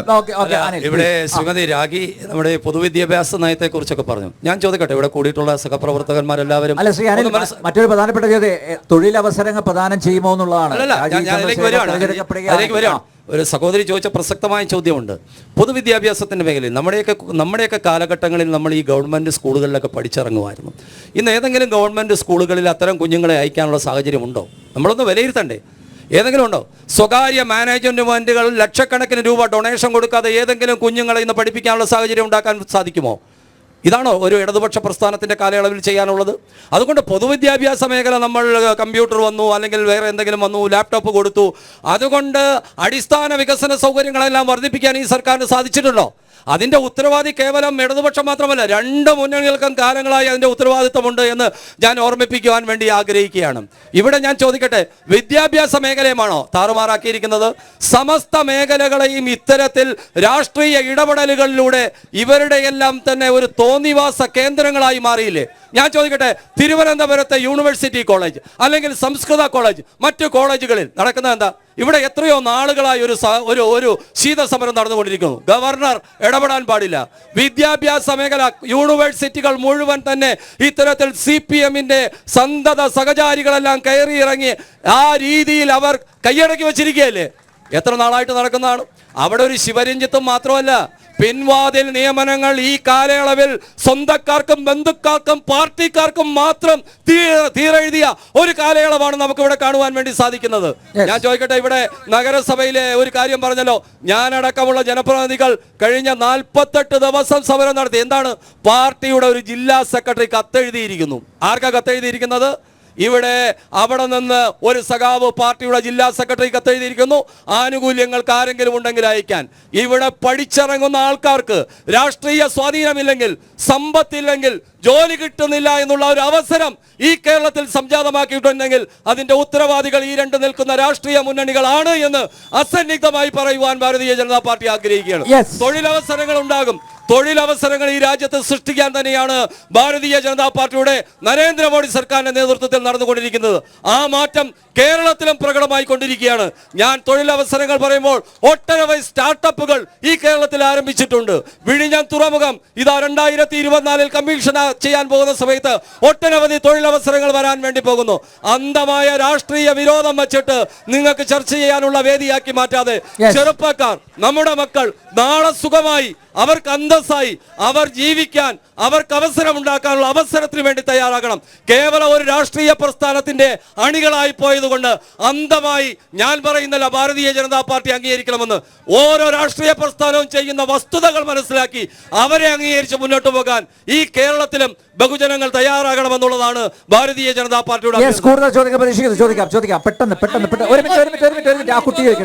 ഒരു ചോദ്യം ചോദിക്കാണ്ട്, കൊടുത്ത നെല്ലിന്റെ പൈസ കിട്ടാതെ ഒരു കർഷകൻ ലൈവ് ഇട്ട് ആത്മഹത്യ നാടാണ്. കർഷക ആത്മഹത്യ ഏറ്റവും കൂടിയ പിണറായി ഭരണകാലത്താണ്. രണ്ടാമത്, കുട്ടികൾ വിദേശത്ത് പോകുന്നു, നാട്ടിൽ പഠിപ്പിക്കാൻ അയച്ചാൽ അവനെ പീഡിപ്പിച്ച് കെട്ടിത്തൂക്കില്ലെന്ന് എന്താണ് ഉറപ്പുള്ളത്? വളരെ പ്രസക്തമായിട്ടുള്ള ചോദ്യമാണ്. 7 മാസമായിട്ട് പെൻഷൻ കിട്ടിയില്ല, എന്നിട്ട് മോഡി സർക്കാരിന്റെ കിസാൻ സമ്മാൻ നിധി കൃത്യമായിട്ട് അവിടെ അക്കൗണ്ടിലെത്തി. ഇന്നിപ്പോ നമുക്ക് പറയാം, തെരഞ്ഞെടുക്കപ്പെട്ട MP ഇല്ലാതെ മോഡി സർക്കാരിന്റെ കയ്യൊപ്പ് ചാർത്തിയ 3 പദ്ധതിയാണ് കഴക്കൂട്ട എലിവേറ്റഡ് ഹൈവേയും വിഴിഞ്ഞം തുറമുഖവും നമ്മുടെ 2 വന്ദേ ഭാരത് എക്സ്പ്രസും. ഇത് ട്രെയിലർ ആണെങ്കിൽ തെരഞ്ഞെടുക്കപ്പെട്ട ഒരു MP ഉണ്ടായി കഴിഞ്ഞാൽ നിങ്ങൾക്ക് ഒരു ഫുൾ മൂവി കിട്ടും, ത്രില്ലിംഗ് മൂവി കിട്ടും. മൂന്നാമത്തെ കാര്യം ബഹുമാനപ്പെട്ട UDF പ്രതിനിധി പറഞ്ഞത്, വിഴിഞ്ഞം പദ്ധതി ശശി തരൂർ MP വന്ന ശേഷമല്ല, മോഡി പ്രധാനമന്ത്രി ആയ ശേഷം തുടങ്ങിയാണ്. കാര്യം അതിന് മുന്നേ കേന്ദ്ര സർക്കാരിൽ ശശി തരൂർ ഇവിടെ നിന്നുള്ള മന്ത്രി കൂടെ ആയിരുന്നു. അന്ന് അദാനി അവർ തീണ്ടാപ്പാടാകലെ എത്തിരുന്നു, കോർപ്പറേറ്റ് എന്ന് പറഞ്ഞ്. എന്ന് ഞാൻ ഒന്നുകൂടെ പറയുന്നു, ചന്ദ്രയാൻ വിക്ഷേപണം തിരുവനന്തപുരത്ത് നടത്തിയിരുന്നെങ്കിൽ അതും കൂടെ ശശി തരൂരിന്റെ ക്രെഡിറ്റിലാവുമായിരുന്നു. പക്ഷെ ഇടതുപക്ഷ പ്രതിനിധി ഒന്നുകൂടെ ഓർമ്മിക്കണം, പണ്ട് വീട് വയ്ക്കാനാണ് ലോൺ എടുത്തിരുന്നെങ്കിൽ ഇപ്പൊ വീടിന്റെ പെർമിറ്റും പ്ലാനും അംഗീകരിച്ചിടാൻ ലോൺ എടുക്കണം ആദ്യം. പിന്നെ അവസാനം ഈ PSCയിലെ ഈ സിവിൽ പോലീസ് ഓഫീസറുടെ ലിസ്റ്റ് ക്യാൻസൽ ആയത് വളരെ കഷ്ടമാണ്. ഒരു വർഷം കൂടെ നീട്ടിക്കഴിഞ്ഞാൽ പ്രതിവർഷം 5000 റിട്ടയർമെന്റുകളോ അടുപ്പിച്ച് നടക്കുന്ന പോലീസ് ഡിപ്പാർട്ട്മെന്റിൽ എങ്ങനെ അവരെ നിലനിർത്താൻ പറ്റുമായിരുന്നു? അതൊന്ന് ആലോചിക്കണ്ടായിരുന്നു. അനിൽ നേരത്തെ ചോദിച്ച ഒരു ചോദ്യത്തിന് എനിക്ക് മറുപടി പറയാൻ പറ്റിയില്ല. ശ്രീ പന്ന്യൻ ഇവിടെ നിർത്തിയതിനെ കുറിച്ച് ഇവിടെ ചോദിച്ചല്ലോ. ഇവിടെ ഇന്ത്യയിൽ ബാക്കിയുള്ള എല്ലാ സംസ്ഥാനങ്ങളും ഭയന്ന് നമ്മുടെ വയനാട്ടിൽ ഒരാൾ വന്ന് നിൽപ്പുണ്ട്. അതവിടെ വന്ന് നിന്ന് എന്തിനാണെന്ന് ആദ്യം മറുപടി പറഞ്ഞിട്ട് പന്ന്യനെ തിരുവനന്തപുരത്ത് നിർത്തിയതിനെ കുറിച്ച് നിങ്ങൾക്ക് ഞാൻ മറുപടി തരാം. വയനാട്ടിൽ എന്തിനാണ് ബഹുമാന്യനായിട്ടുള്ള അങ്ങ് വേറെ എല്ലായിടവും ഭയന്ന് ഇനി അറ്റം ഈ കേരളത്തിന്റെ അറ്റത്ത് വന്ന് നിൽക്കുന്നത് എന്നൊന്ന് പറഞ്ഞു തന്നാൽ പന്ന്യൻ നിർത്തിയതിനെ കുറിച്ച് മറുപടി തരാം. പന്ന്യനെ എവിടെ നിർത്തിയത് ഞങ്ങൾക്ക് ജയിക്കാൻ, ഇവിടുത്തെ നാട്ടിലെ ജനാധിപത്യം ജയിക്കാൻ, മതേതരത്വം ജയിക്കുവാൻ, ഞങ്ങൾക്കൊരു ജനപ്രതിനിധിയെ ലഭിക്കാൻ, അല്ലാതെ എനിക്ക് വിശ്വപൗരനായി നടക്കാനല്ല, ഇവിടെ വിശ്വസിക്കാവുന്ന ഒരു പൗരനെ ഉണ്ടാക്കാനാണ് ഞങ്ങളിവിടെ പന്ന്യനെ ജയിച്ചത്. അതുകൊണ്ട് പന്ന്യനെ ജയിച്ചതിനെ കുറിച്ച് പറയണ്ട. പിന്നെ പലരും ഇവിടെ പല കാര്യങ്ങളെ കുറിച്ചും കാർഷിക ആത്മഹത്യകളെ കുറിച്ചും അതോടൊപ്പം മറ്റേ പെൻഷൻ മുടങ്ങിയതിനെ കുറിച്ചും പറഞ്ഞു. താങ്കൾക്ക് എന്ത് ധാർമ്മികതയാണ് പെൻഷനെ കുറിച്ച് സൂചിപ്പിക്കാൻ? 16 മാസക്കാലം ശ്രീമാൻ ഉമ്മൻചാണ്ടി അധികാരത്തിലിരുന്നപ്പോൾ 16 മാസക്കാലം പെൻഷൻ കുടിശ്ശിക 600 രൂപ വെച്ചുണ്ടായിരുന്നു. എന്നാൽ LDF ഗവൺമെന്റ് അധികാരത്തിൽ പ്രകടന പത്രിക വാഗ്ദാനം അനുസരിച്ച് കൊടുത്തതിനനുസരിച്ച് 1600 രൂപ കൃത്യമായി വിതരണം ചെയ്തു. കോവിഡ് കാലഘട്ടത്തിൽ കൊടുത്തു, പ്രളയത്തിന് കൊടുത്തു, ഓഖിയിൽ കൊടുത്തു. ഈ പറയുന്ന എല്ലാവരും പെൻഷന്റെ വിഹിതം തരുന്നതിനെ കുറിച്ച് പറഞ്ഞല്ലോ. നിങ്ങൾക്കറിയാമോ 1600 രൂപ പെൻഷൻ തരുമ്പോൾ അതിന്റെ വിഹിതം കേന്ദ്ര ഗവൺമെന്റ് തരുന്ന 200 രൂപയാണ്.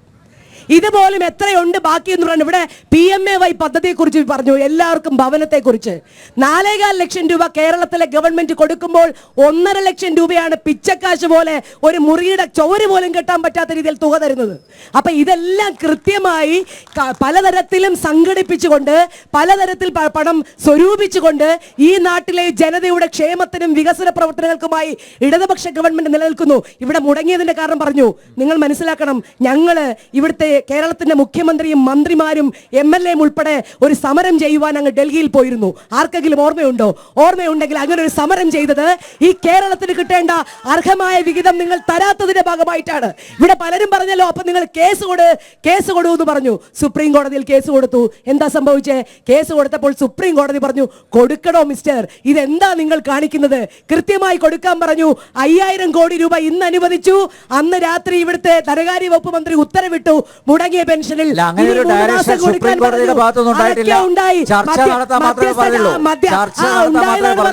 അവിടെ നടന്ന സംഭവമാണ് പറഞ്ഞത്. ഈ കേരളത്തിന് അങ്ങനെ ശ്വാസം മുട്ടിക്കേണ്ടതല്ലെന്ന് പറഞ്ഞ് ഏത് കാലഘട്ടത്തിലാ ഈ കേരളത്തിന് അർഹമായിട്ടുള്ള വിഹിതങ്ങൾ നിങ്ങൾ തന്നിട്ടുള്ളത്? ഇവിടെ ഒരു പ്രളയം നടന്നപ്പോൾ ഹെലികോപ്റ്റർ ഉപയോഗിച്ചതിന് പോലും പണം ചോദിച്ചു വന്ന കേന്ദ്ര ഗവൺമെന്റാണ് ഈ നമ്മുടെ രാജ്യം ഭരിക്കുന്നത്. ഇതൊരു ഫെഡറൽ സംവിധാനത്തിലുള്ള ഒരു സംസ്ഥാനമാണ്.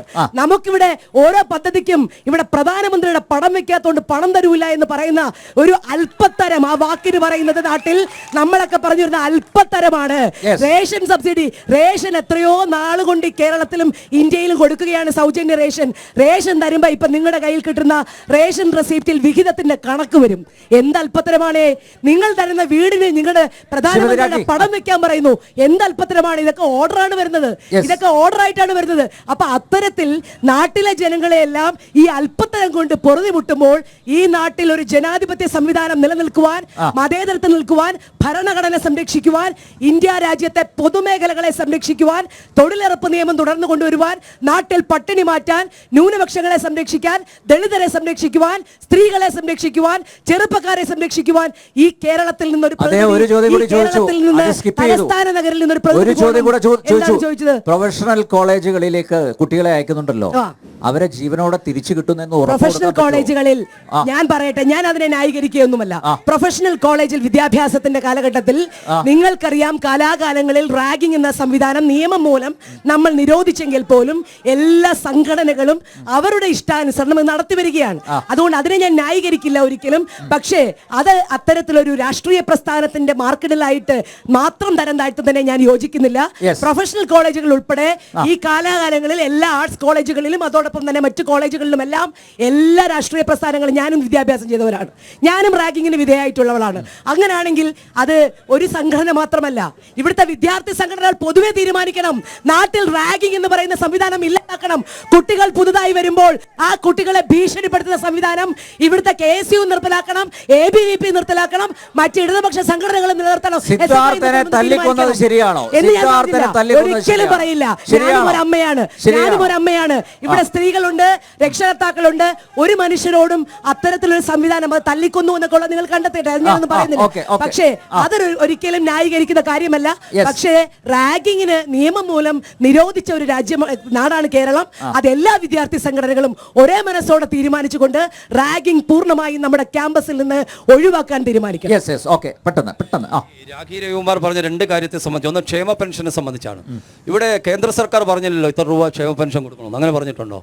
നമ്മുടെ വിഹിതത്തെ കുറിച്ചാണല്ലോ ഇവിടെ ചോദിച്ചത്. 1600 രൂപ പെൻഷൻ കൊടുക്കുക തന്നെ അവകാശമല്ല, ഔദാര്യമാണെന്ന് സെക്രട്ടറി സത്യവാങ്മൂലം കൊടുത്തിട്ടുണ്ട് ഹൈക്കോടതിയിൽ. 1600 രൂപ കൊടുക്കാൻ വേണ്ടി പറഞ്ഞു കേന്ദ്ര വിഹിതം. ഞാൻ ചോദിക്കട്ടെ, കേന്ദ്രം കൊടുത്ത പണം ഫലപ്രദമായി ഈ തിരുവനന്തപുരം ഈ നഗരസഭ രാഖി രവികുമാറുണ്ട്, ഞാൻ ശ്രീ അനിൽ ഇവിടെ അതിനെ അവസരം തരുമെങ്കിൽ തിരുവനന്തപുരത്ത് നടത്തിയിട്ടുള്ള വികസന പ്രവർത്തന കണക്കൂടെ എനിക്ക് പറയാനുള്ള അവസരം തരണം. അപ്പോൾ ക്ഷേമ പെൻഷൻ കൊടുക്കുക എന്നുള്ളത് സംസ്ഥാന ഗവൺമെന്റ് ഉത്തരവാദിത്തമാണ്.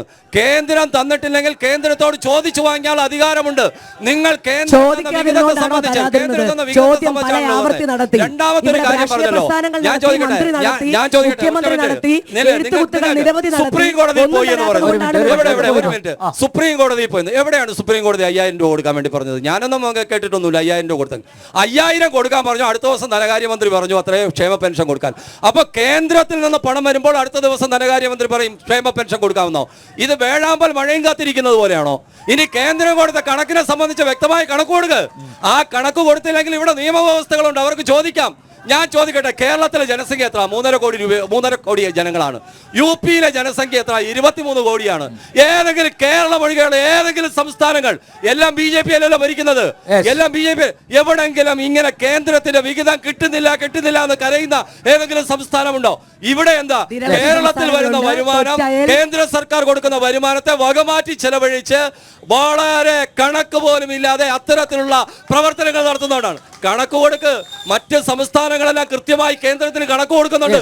കണക്ക് കൊടുത്താൽ അടുത്ത ഗഡു കിട്ടും. രണ്ടാമതൊരു കാര്യം പറഞ്ഞു, പറയാതെ പോകാൻ പറ്റില്ലല്ലോ. ക്ഷേമ പെൻഷൻ കഴിഞ്ഞപ്പോൾ പറഞ്ഞതാണ് പ്രധാനമന്ത്രി ആവാസ് യോജന പദ്ധതിയെ കുറിച്ചാണ്. സുഹൃത്തെ ഒരു മിനിറ്റ്, പ്രധാനമന്ത്രി ആവാസ് യോജന പദ്ധതി 1.5 ലക്ഷം രൂപയാണ് കൊടുക്കുന്നത്. നമ്മൾ പറഞ്ഞോ കൂടുതൽ പണം കൊടുക്കാൻ? കേന്ദ്ര സർക്കാർ പറഞ്ഞോ കൂടുതൽ പണം കൊടുക്കാൻ? ഞാൻ ചോദിക്കട്ടെ, വസ്തുവും വീടുമില്ലാത്ത ആൾക്കാർ, അതാണല്ലോ ഇവർ പറഞ്ഞ എന്താണ്, ഇവർ പ്രഖ്യാപിച്ച ഭവന പദ്ധതിയാണ് ലൈഫ് ഭവന പദ്ധതി എന്നാണ്. ലൈഫ് ഭവന പദ്ധതി എന്ന് പറഞ്ഞാൽ എന്താണ്? വസ്തുവും വീടുമില്ലാത്ത ആൾക്കാർക്ക് ഞങ്ങൾ വസ്തു ഏറ്റെടുത്ത് ഫ്ലാറ്റ് സമുച്ചയങ്ങൾ ഉണ്ടാക്കി കൊടുക്കും. ഇതാണല്ലോ പ്രഖ്യാപിച്ചത്. ഞാൻ തിരുവനന്തപുരം നഗരസഭയിൽ ഈ രാഖി രവികുമാറിനെ വെല്ലുവിളിക്കുകയാണ്. 18,036 അപേക്ഷകരുണ്ട്. എൻ്റെ വാർഡിൽ 300-ലധികം ആൾക്കാരുണ്ട്. ഒരാൾക്കൊരു ഫ്ലാറ്റ് കൊടുക്കാൻ വേണ്ടി സാധിച്ചോ? ഇനി ഞാൻ പറയാം, നിങ്ങൾ ഇവിടെ കൊടുക്കുന്ന കണക്കിനെ കുറിച്ച് 1.5 കേന്ദ്രം കൊടുത്തത്. ഇവിടെ കേരള ഗവൺമെന്റ് വിഹിതം എത്ര? കേരള ഗവൺമെന്റ് വിഹിതം 50,000 രൂപയാണ്. പക്ഷെ മുഖ്യമന്ത്രി എന്താ തീരുമാനമെടുത്തത്? 2 ലക്ഷം രൂപ കേരളത്തിലെ തദ്ദേശ സ്വയംഭരണ സ്ഥാപനങ്ങളുടെ ചുമലിലേക്ക് വെച്ചു. ഞാനും നിങ്ങളും കൊടുക്കുന്ന നികുതി പണം, ആ നികുതി പണം എടുത്ത് വീട് നിർമ്മിക്കാൻ വേണ്ടി കൊടുത്തു. തലസ്ഥാന നഗരസഭ അല്ലെങ്കിൽ ഈ പറയുന്ന തിരുവനന്തപുരം നഗരസഭയ്ക്ക് ഒരു പക്ഷേ ചിലപ്പോൾ പണം ഉണ്ടായിരിക്കും. 1000 കോടി രൂപയുടെ റവന്യൂ ഉള്ളത് കൊണ്ട് ഞാൻ ചോദിക്കുന്ന ഒറ്റ ചോദ്യം, കേരളത്തിൽ തിരുവനന്തപുരം ഒഴികെയുള്ള മറ്റ് സമീപ പഞ്ചായത്തുകളിൽ അല്ലെങ്കിൽ മറ്റ് സ്ഥലങ്ങളിൽ പ്രധാനമന്ത്രി ആവാസ് യോജന പദ്ധതി പ്രകാരം എത്ര വീട് നിർമ്മിക്കാൻ, അല്ലെങ്കിൽ ഇവർ പറയുന്ന ലൈഫ് ഭവന പദ്ധതി പ്രകാരം എത്ര വീട് വയ്ക്കാൻ സാധിച്ചു എന്നൊരു കണക്ക് പറയാൻ സാധിക്കുമോ? 13,048 പേർക്കാണ് തിരുവനന്തപുരം കോർപ്പറേഷന്റെ കീഴിൽ ഈ പ്രധാനമന്ത്രി ആവാസ് യോജന പദ്ധതി പ്രകാരം ഇടം നേടാൻ വേണ്ടി സാധിച്ചത്.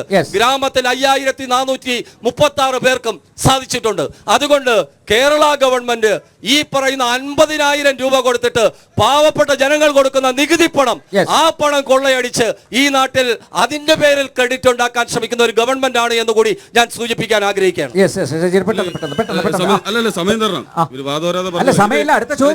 ഇതിന്റെ വെറുതെ പ്രസംഗിച്ച കാര്യമില്ലല്ലോ, വെറുതെ ഫാക്ടുകൾ പറയണ്ടേ. സാമ്പത്തികമായി കേരളം എങ്ങനെയാണ് സാമ്പത്തികമായി പിന്നോട്ട് പോകുന്നത് അത് വ്യക്തമായി ജനങ്ങൾ മനസ്സിലാക്കണ്ടേ. കേന്ദ്രം നിൽക്കുന്നതുകൊണ്ട് മാത്രമാണോ 25,000 കോടി രൂപയുടെ നികുതി പിരിവ് പിരിച്ചെടുക്കാനുണ്ടല്ലോ, ഇവർ പിരിച്ചെടുത്തോ? ഇവർ ആ നികുതി പിരിച്ചെടുക്കുന്ന ഉദ്യോഗസ്ഥനെ കൊണ്ട് എന്താണ് ചെയ്തത്? കേരളീയം പദ്ധതിക്ക് വേണ്ടി സംഭാവന പിരിക്കുന്ന പരിപാടിയല്ലേ ചെയ്തത്? എന്നിട്ട് അദ്ദേഹത്തിന് അവാർഡ് കൊടുത്തു. ഞാൻ ചോദിക്കട്ടെ വേറൊരു കാര്യം, ഉമ്മൻചാണ്ടി കേരളത്തിലെ മുഖ്യമന്ത്രി ആയിരുന്നപ്പോൾ ഒരു ദീർഘകാല വൈദ്യുതി കരാർ ഉണ്ടാക്കിയിട്ടുണ്ടായിരുന്നു. അതായത് 25 വർഷത്തേക്ക് കേരളത്തിൽ 4 രൂപ 25 പൈസയ്ക്ക് വൈദ്യുതി കിട്ടുമായിരുന്നു ഒരു യൂണിറ്റ്. ഇന്ന് പിണറായി വിജയൻ അധികാരത്തിൽ വന്നപ്പോൾ അതിനടുത്ത് വേറൊരു കമ്പനി കൊടുത്തു 8 രൂപയ്ക്ക്. അത് 25 വർഷത്തേക്കല്ല, താൽക്കാലികമായി 8 രൂപയ്ക്ക് വാങ്ങാൻ വേണ്ടി ആ കരാറിനെ റദ്ദാക്കി. അപ്പോൾ അതിലൂടെ ഉണ്ടായ നഷ്ടം എത്ര കോടിക്കണക്കിന് രൂപയുടെ നഷ്ടമാണ് ഉണ്ടായത്? കിഫ്ബി പറയട്ടെ ചേട്ടാ, കിഫ്ബി അടക്കം ഞാൻ ചോദിക്കട്ടെ, കിഫ്ബിയിൽ ചേട്ടാ അവിടെ പോയിരുന്നേ ചേട്ടാ, കിഫ്ബി അടക്കം ഒന്നും ഇരുന്നേ, ഞാൻ ചോദിക്കട്ടെ, കിഫ്ബി അടക്കം രാജ്യത്തിന്റെ വികസനത്തിന് വേണ്ടി, സംസ്ഥാനത്തിന്റെ വികസനത്തിന് വേണ്ടി പണസമാഹരണം നടത്തുന്നതാണല്ലോ. ഞാൻ ചോദിക്കുന്നത്, കിഫ്ബിയിൽ പണസമാഹരണം നടത്തുന്നത് നിങ്ങൾ 9 രൂപ പലിശ കൊടുക്കാമെന്ന് പറഞ്ഞാണ് പണസമാഹരണം നടത്തുന്നത്. ആ സമാഹരിച്ച പണം കൊണ്ട് ഇവിടെ 6% പലിശയ്ക്ക് നിക്ഷേപിക്കുകയാണ്. അപ്പോൾ ഞാൻ ചോദിക്കട്ടെ, അപ്പോൾ തന്നെ നമുക്ക് 3% നഷ്ടം ഉണ്ടാകുന്നു. അപ്പോൾ ഈ നഷ്ടം ആരാണ് സഹിക്കേണ്ടത്? കിഫ്ബിയിൽ ഉണ്ടാകുന്ന നഷ്ടം, ദീർഘകാല വൈദ്യുതി കരാറിലൂടെ നിങ്ങളെടുത്ത തീരുമാനത്തിലൂടെ സർക്കാരിനുണ്ടായ നഷ്ടം, അതുപോലെ തന്നെ നിരവധിയായിട്ടുള്ള തെറ്റായ തീരുമാനങ്ങളിലൂടെ ഉണ്ടാകുന്ന നഷ്ടങ്ങൾ സാധാരണക്കാരന്റെ നികുതിയിൽ നിന്നാണ് പോകുന്നത്. ഇനി ഞാൻ ചോദിക്കട്ടെ, കേരളീയം പദ്ധതിയിലൂടെ 25 എത്ര കോടി രൂപ ദൂർത്തടിച്ച് കളയുന്നു? കേരളത്തിലെ മുഖ്യമന്ത്രി അദ്ദേഹത്തിന്റെ ഫേസ്ബുക്കിലൂടെ അദ്ദേഹത്തിന്റെ പ്രചരണത്തിന് വേണ്ടി, അദ്ദേഹം സ്വയം വലിയ ആളാണെന്ന് പ്രചരിപ്പിക്കുന്നതിന് വേണ്ടി മാസം 10 ലക്ഷം രൂപയാണ് അടിച്ച് ദൂർത്തടിച്ച് കളയുന്നത്. അതുമാത്രമല്ല, ഹെലികോപ്റ്ററിന് 10 കോടി രൂപയാണ് ഒരു വർഷം പ്രതിവർഷം കൊടുക്കുന്നത്. തോറ്റ് തുന്നം പാടിയ സമ്പത്തിനെ ഡൽഹി കൊണ്ടിട്ടിട്ട് കോടികളാണ് കൊടുക്കുന്നത്. അതുപോലെ തന്നെ ഞാൻ പറയട്ടെ, യാഥാർത്ഥ്യങ്ങൾ സംസാരിക്കാതെ കേരളം പറയട്ടെ, കേരളം വലിയ മുന്നിലാണ് എന്ന് നിങ്ങൾ പറഞ്ഞാൽ കേരളത്തിൽ എന്തിനാണ് ഒരു ഭിന്നശേഷിക്കാരൻ പെൻഷൻ കിട്ടാത്തതിന്റെ പേരിൽ ആത്മഹത്യ ചെയ്ത് മറുപടി പറയണം. ഞാൻ ചോദിക്കട്ടെ, കേരളത്തിലെ ചെറുപ്പക്കാർക്ക് ജോലി കിട്ടാത്തതിന്റെ പേരിലല്ലേ അവിടെ സമരം നടത്തുന്നത്? അപ്പോൾ ഈ പറയുന്ന എല്ലാം ഉണ്ടെങ്കിൽ അവർ എന്തിനാണ് സമരം ചെയ്യുന്നത്? എന്തിനാണ് ആളുകൾ ആത്മഹത്യ ചെയ്യുന്നത് എന്ന് യാഥാർത്ഥ്യം ചുരുക്കി തന്നെ പറയുന്നത്. അതാണ് ഞാൻ പറയുന്നത്. അങ്ങനെ ആളുകളെ തെറ്റിദ്ധരിപ്പിക്കുന്ന രീതിയിൽ ഇവിടെ കേരളം വലിയ നമ്പർ 1 ആണ് എന്ന് പറഞ്ഞിട്ട് കാര്യമില്ല. കേരളത്തിലെ ഗവൺമെന്റിന്റെ കീഴിലുള്ള ദൂർത്ത്, ആ ദൂർത്ത് കാരണമാണ് കേരളം വലിയ സാമ്പത്തികമായ പ്രതിസന്ധിയിലേക്ക് കടന്നു പോകുന്നത് എന്നുള്ള യാഥാർത്ഥ്യം. ഒരു കന്നി വോട്ടർ എന്ന നിലയിൽ എന്റെ ചോദ്യം, ആദ്യമായിട്ട് ഇന്ത്യയുടെ ഭാവി നിർണ്ണയിക്കുന്ന ഒരു തിരഞ്ഞെടുപ്പായുണ്ട്, ആദ്യമായിട്ട് ചോദ്യത്തിന് മുമ്പ് ഒരു കാര്യം പറയട്ടെ. ഞാനൊരു പൊതുവിദ്യാലയത്തിൽ പഠിച്ച് ഇപ്പോൾ സർക്കാർ കലാലയത്തിൽ പഠിക്കുന്ന ഒരു അഭിമാനത്തോടെയുള്ള വിദ്യാർത്ഥിനിയാണ്.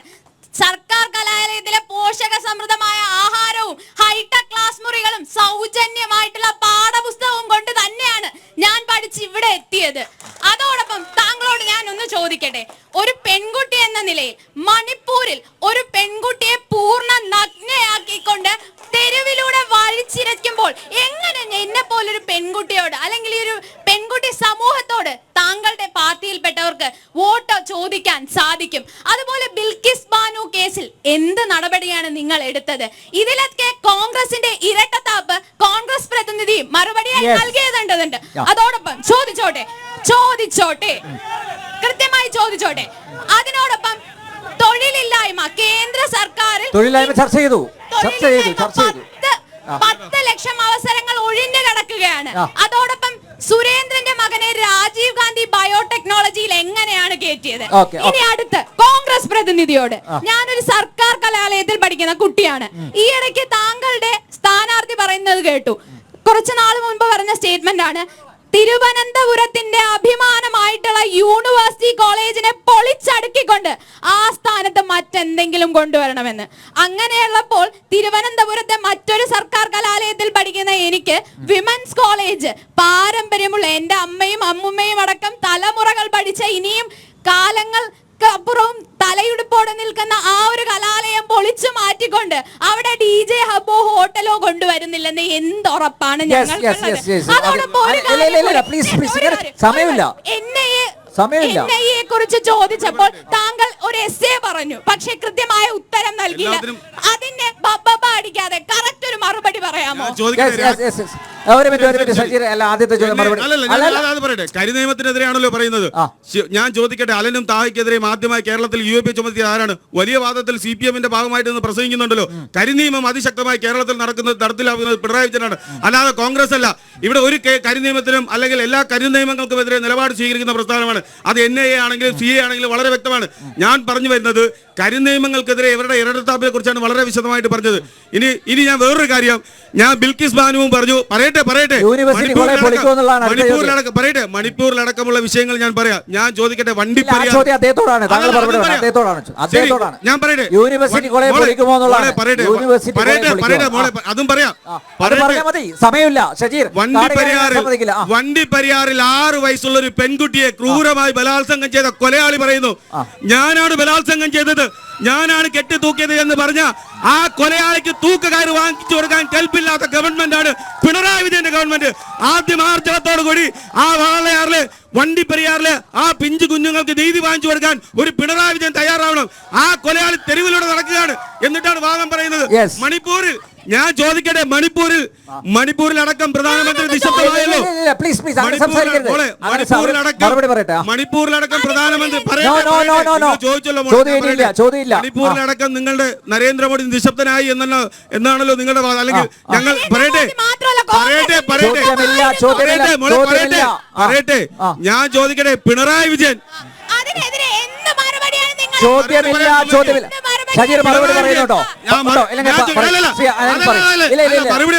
ഞാൻ ചോദിക്കട്ടെ, പിണറായി വിജയൻ എന്തുകൊണ്ട് നരേന്ദ്രമോദി അതിനെതിരെ മൗനം പാലിച്ചു എന്നുകൊണ്ട് പിണറായി വിജയൻ ആർജവത്തോടു കൂടി നരേന്ദ്രമോദിയുടെ ചോദ്യം ചോദിച്ചില്ല? ഞാൻ ചോദിക്കട്ടെ, എന്തുകൊണ്ട് വയനാട്ടിൽ രാഹുൽ ഗാന്ധി മത്സരിച്ചു എന്ന് ചോദിച്ചു? ഇവിടെ വന്യമൃഗങ്ങളുടെ ആക്രമണത്തിൽ കൊല്ലപ്പെട്ടപ്പോൾ ഒരു പിണറായി വിജയനും പറയട്ടെ, ഒരു മന്ത്രിമാർ ഇവിടെ കടന്നു വന്നില്ല, അവിടേക്ക് കടന്നു വന്ന രാഹുൽ ഗാന്ധിയാണ്. ഇവിടെ രാഹുൽ ഗാന്ധിയുടെ നിശബ്ദതയെ കുറിച്ചാണ് ചോദിച്ചത്. ഹാത്രസിൽ ആരാണ് ആദ്യം ഓടിപ്പോയത്? ഞാൻ ചോദിക്കട്ടെ, ഹാത്രസിലെ 17 വയസ്സുള്ള ഒരു പെൺകുട്ടിയെ ക്രൂരമായി ബലാത്സംഗം ചെയ്തു കൊന്നു. അവിടെ ഒരു പത്രക്കാരനെ കടത്തിവിട്ടില്ല യോഗിയുടെ പോലീസ്, ഒരു മാധ്യമ പ്രവർത്തകനെ കടത്തിവിട്ടില്ല, ഒരു ജനപ്രതിനിധിയെ കടത്തിവിട്ടില്ല. ആ കോട്ടകളെ തകർത്തുകൊണ്ട് അവിടെ ഞാൻ പറയട്ടെ, രാഹുൽ ഗാന്ധി വയനാട്ടിൽ എത്ര തവണ വന്നു?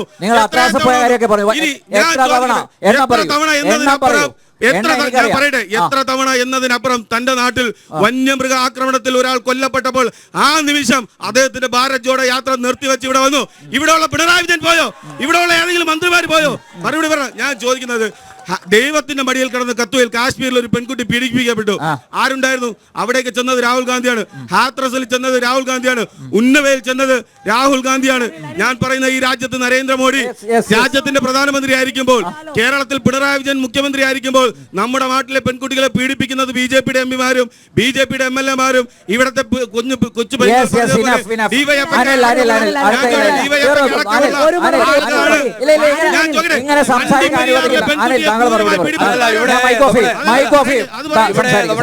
സഹോദരി ഒരു കാര്യത്തെ ആ സഹോദരി സൂചിപ്പിച്ച ഒരു കാര്യം, താങ്കൾ പൊതുവിദ്യാഭ്യാസ അതിലൂടെ കടന്നു വന്ന ഒരു കോളേജ് വിദ്യാഭ്യാസമൊക്കെ നടത്തുന്നു. തിരുവനന്തപുരം യൂണിവേഴ്സിറ്റി കോളേജിന്റെ അവസ്ഥ എന്താണ് സഹോദരി? ഒരു രാഷ്ട്രീയ പാർട്ടിയുടെ അല്ലെങ്കിൽ നിങ്ങളുടെ ഒരു പ്രസ്ഥാനത്തിനല്ലാതെ ആർക്കെങ്കിലും പ്രവർത്തിക്കാൻ വേണ്ടി സാധിക്കുമോ? നിങ്ങളുടെ യൂണിവേഴ്സിറ്റി കോളേജിൽ സാധിക്കുമോ? ഏതെങ്കിലും രാഷ്ട്രീയ സംഘടനകൾക്ക് കടന്ന് പ്രവർത്തിക്കാനുള്ള അനുവാദം ഉണ്ടോ? ഞാനും കോളേജ് വിദ്യാഭ്യാസമൊക്കെ കഴിഞ്ഞു വന്ന ആളാണ്. എന്താണ് നിങ്ങളുടെ അവസ്ഥ എന്നുള്ളതൊക്കെ അറിയാം. പിന്നെ രണ്ടാമത് ചർച്ച ചെയ്യുന്ന മണിപ്പൂർ വിഷയമാണ്. മണിപ്പൂർ വിഷയത്തിൽ വലിയ വേവലാതിയൊന്നും പെടേണ്ട കാര്യമില്ല. കേരളത്തിൽ നിങ്ങൾ മണിപ്പൂർ വിഷയത്തെക്കുറിച്ച് എത്ര ചർച്ച ചെയ്താലും കേരളത്തിലെ ക്രൈസ്തവ വിഭാഗം നിങ്ങളുടെ പൊള്ളത്തരങ്ങൾ മനസ്സിലാക്കുമെന്നുള്ളതിന് യാതൊരു സംശയമില്ല. മണിപ്പൂരിൽ എന്താ നടന്നുകൊണ്ടിരിക്കുന്നത്? ഇവിടെ ഒരു പിഞ്ചു കുഞ്ഞ്, ആലുവയിൽ 5 വയസ്സായ ഒരു പിഞ്ചു കുഞ്ഞിനെ പീഡിപ്പിക്കപ്പെട്ടില്ലേ ഈ കേരള നാട്ടിൽ? എവരാണോ മണിപ്പൂരിനെ കുറിച്ച് ചർച്ച ചെയ്യുന്നത്? മണിപ്പൂരെല്ലാം ശാന്തമായി തുടങ്ങി. മണിപ്പൂരിൽ പ്രശ്നങ്ങളില്ല. മണിപ്പൂർ പ്രശ്നം എന്നേക്കുമായി അവസാനിച്ചിരിക്കുന്നു. ഒരിക്കലും ഇനി മണിപ്പൂരിന്റെ പേര് പറഞ്ഞ് കണ്ണുനീരൊഴുക്കാൻ കേരളത്തിലെ 2 മുന്നണികൾക്ക് സാധിക്കില്ല. മണിപ്പൂർ പ്രശ്നം അവസാനിച്ചിരിക്കുന്നു. ഇവിടെ ഈ ആലുവയിൽ പാവപ്പെട്ട ഒരു പിഞ്ചു കുഞ്ഞ്, 5 വയസ്സായ കുഞ്ഞ് ജ്യൂസ് കുടിക്കാനുള്ള ആഗ്രഹമുണ്ടായതിന്റെ പേരിൽ ഒരു നരാധമൻ കൂട്ടിക്കൊണ്ടുപോയി ആ കുഞ്ഞിനെ ക്രൂരമായി പീഡിപ്പിച്ച് ബലാത്സംഗം ചെയ്ത് ചാക്കിൽ കെട്ടിവെച്ച് ആ മൃതശരീരത്തിന് പുറത്ത് ഒരു കല്ലും വെച്ച് നടന്നു നീങ്ങിയ സംഭവം കേരളക്കരയിലല്ലേ ഉണ്ടായത്? എന്താ അതിനെക്കുറിച്ച് എന്റെ സഹോദരി 5 വയസ്സായ കുഞ്ഞിനെ പീഡിപ്പിച്ച നാടിനെ കുറിച്ച് ചിന്തിക്കാതെ മണിപ്പൂരിനെ കുറിച്ച് പറയുന്നത്? അങ്ങനെ വേവലാതിയൊന്നും മണിപ്പൂരിനെ കുറിച്ച് വേണ്ട. മണിപ്പൂർ പ്രശ്നം അവസാനിച്ചു കഴിഞ്ഞു. മണിപ്പൂരിലെ പ്രശ്നം ജാതി പ്രശ്നമല്ല, മതപ്രശ്നമല്ല, അതെല്ലാവർക്കും അറിയാവുന്ന പ്രശ്നമാണ്. അതുകൊണ്ട് തന്നെ മറ്റ് വിശദാംശങ്ങളിലേക്ക് പോകാതെ കേരളത്തിന്റെ സാഹചര്യം മനസ്സിലാക്കി സംസാരിക്കാൻ തയ്യാറാകണം. സൂചിപ്പിച്ചോട്ടെ, ഇതിനകത്ത് ഇവിടെ വയനാട്ടിലെ ബഹുമാന്യനായിട്ടുള്ള നമ്മുടെ സ്ഥാനാർത്ഥി മണിപ്പൂർ സന്ദർശിച്ചതിനെ കുറിച്ച് പറഞ്ഞു. അവിടെ അദ്ദേഹത്തെ നേരിടുന്ന ആരാ? സഖാവ് ആനി രാജ. മണിപ്പൂർ കലാപത്തിൽ അവിടുത്തെ ജനങ്ങളോടൊപ്പം ആദ്യം ചെന്നിറങ്ങിയത് ഈ ഇന്ത്യ മഹാരാജ്യത്തിന്റെ ഇന്ത്യൻ കമ്മ്യൂണിസ്റ്റ് പാർട്ടിയുടെ NFIWന്റെ ദേശീയ നേതാവായിട്ടുള്ള സഖാവ് ആനി രാജയാണ്. ഒരു മനുഷ്യനും ഇല്ലായിരുന്നു കേരളത്തിൽ. നമുക്കറിയാം, ഇന്ന് വയനാട്ടിൽ മത്സരിക്കുന്ന ശ്രീമാൻ ഈ ഏതൊരു വിഷയത്തിലും ഇവിടെ സാക്ഷി മാലിക്കിനെ പോലെ ഒളിമ്പിക് അസോസിയേഷന്റെ MP ബ്രിജ്ഭൂഷൺ ഭീഷണിപ്പെടുത്തിയ കുട്ടികൾക്ക് പിന്തുണയുമായി പോയത്, ഗുസ്തി താരങ്ങൾക്ക് പിന്തുണയുമായി പോയത് ശ്രീമതി ആനി രാജ. നമ്മൾ ഇടതുപക്ഷത്തിന്റെ എല്ലാ നേതാക്കളും ഏതൊരു വിഷയം ഉണ്ടാവുമ്പോഴും ഇവിടെ കുറച്ച് കുഞ്ഞ് ഒരു മരിച്ചതിനെ കുറിച്ച് പറയും. നമ്മളൊക്കെ കുഞ്ഞ് മരിക്കുമ്പോൾ ദുഃഖിതരാണ്. പക്ഷെ ഒന്ന് മനസ്സിലാക്കണം, അന്യ സംസ്ഥാന തൊഴിലാളികൾ ഇന്ന് കേരളത്തിൽ അങ്ങോട്ടും ഇങ്ങോട്ടും നടക്കുന്നുണ്ട്. രാജ്യത്തിന്റെ അവസ്ഥയാണ്. കേരളം അവർക്ക് ഗൾഫാണ്. അതുകൊണ്ടാണ് പലതരത്തിലുള്ള അതിഥി തൊഴിലാളികൾ, ഓക്കെ അതിഥി തൊഴിലാളികളാവട്ടെ, അവരാണ് മറ്റ് സംസ്ഥാനങ്ങളിൽ ജോലിയില്ലാതെ കൂലിയില്ലാതെ അവരുടെ ഗൾഫ് അന്വേഷിച്ചിട്ട് ഈ കേരളത്തിൽ വരുന്നത്. ഈ കേരളത്തിൽ ഇവിടുത്തെ നാട്ടിലെ എല്ലാവിധ സംവിധാനങ്ങളും ഉപയോഗിക്കുന്നു. നമ്മുടെ പൊതുവിദ്യാഭ്യാസം ഉപയോഗിക്കുന്നു, നമ്മുടെ ആരോഗ്യ മേഖല ഉപയോഗിക്കുന്നു. അങ്ങനെ ഉപയോഗിക്കുന്ന ചില ആൾക്കാരെ ചില നരാധമന്മാർ നടത്തിയതാണ്. എന്നാൽ നമ്മൾ മണിപ്പൂർ ഒരു വിഷയമേ അല്ല. അതാണ് നമ്മുടെ, ഞാൻ മനസ്സിലാക്കട്ടെ, വാളയാറിന്റെ വിഷയത്തിലൊക്കെ എടുക്കേണ്ട നടപടികൾ ബഹുമാനപ്പെട്ട ഗവൺമെന്റ് കൃത്യമായി എടുത്തിട്ടുണ്ട്. ആ വാളയാർ വിഷയത്തിലൊന്നും ഞാൻ ഒന്ന് പറഞ്ഞോട്ടെ, മണിപ്പൂര് ഒരു വിഷയമേ അല്ല.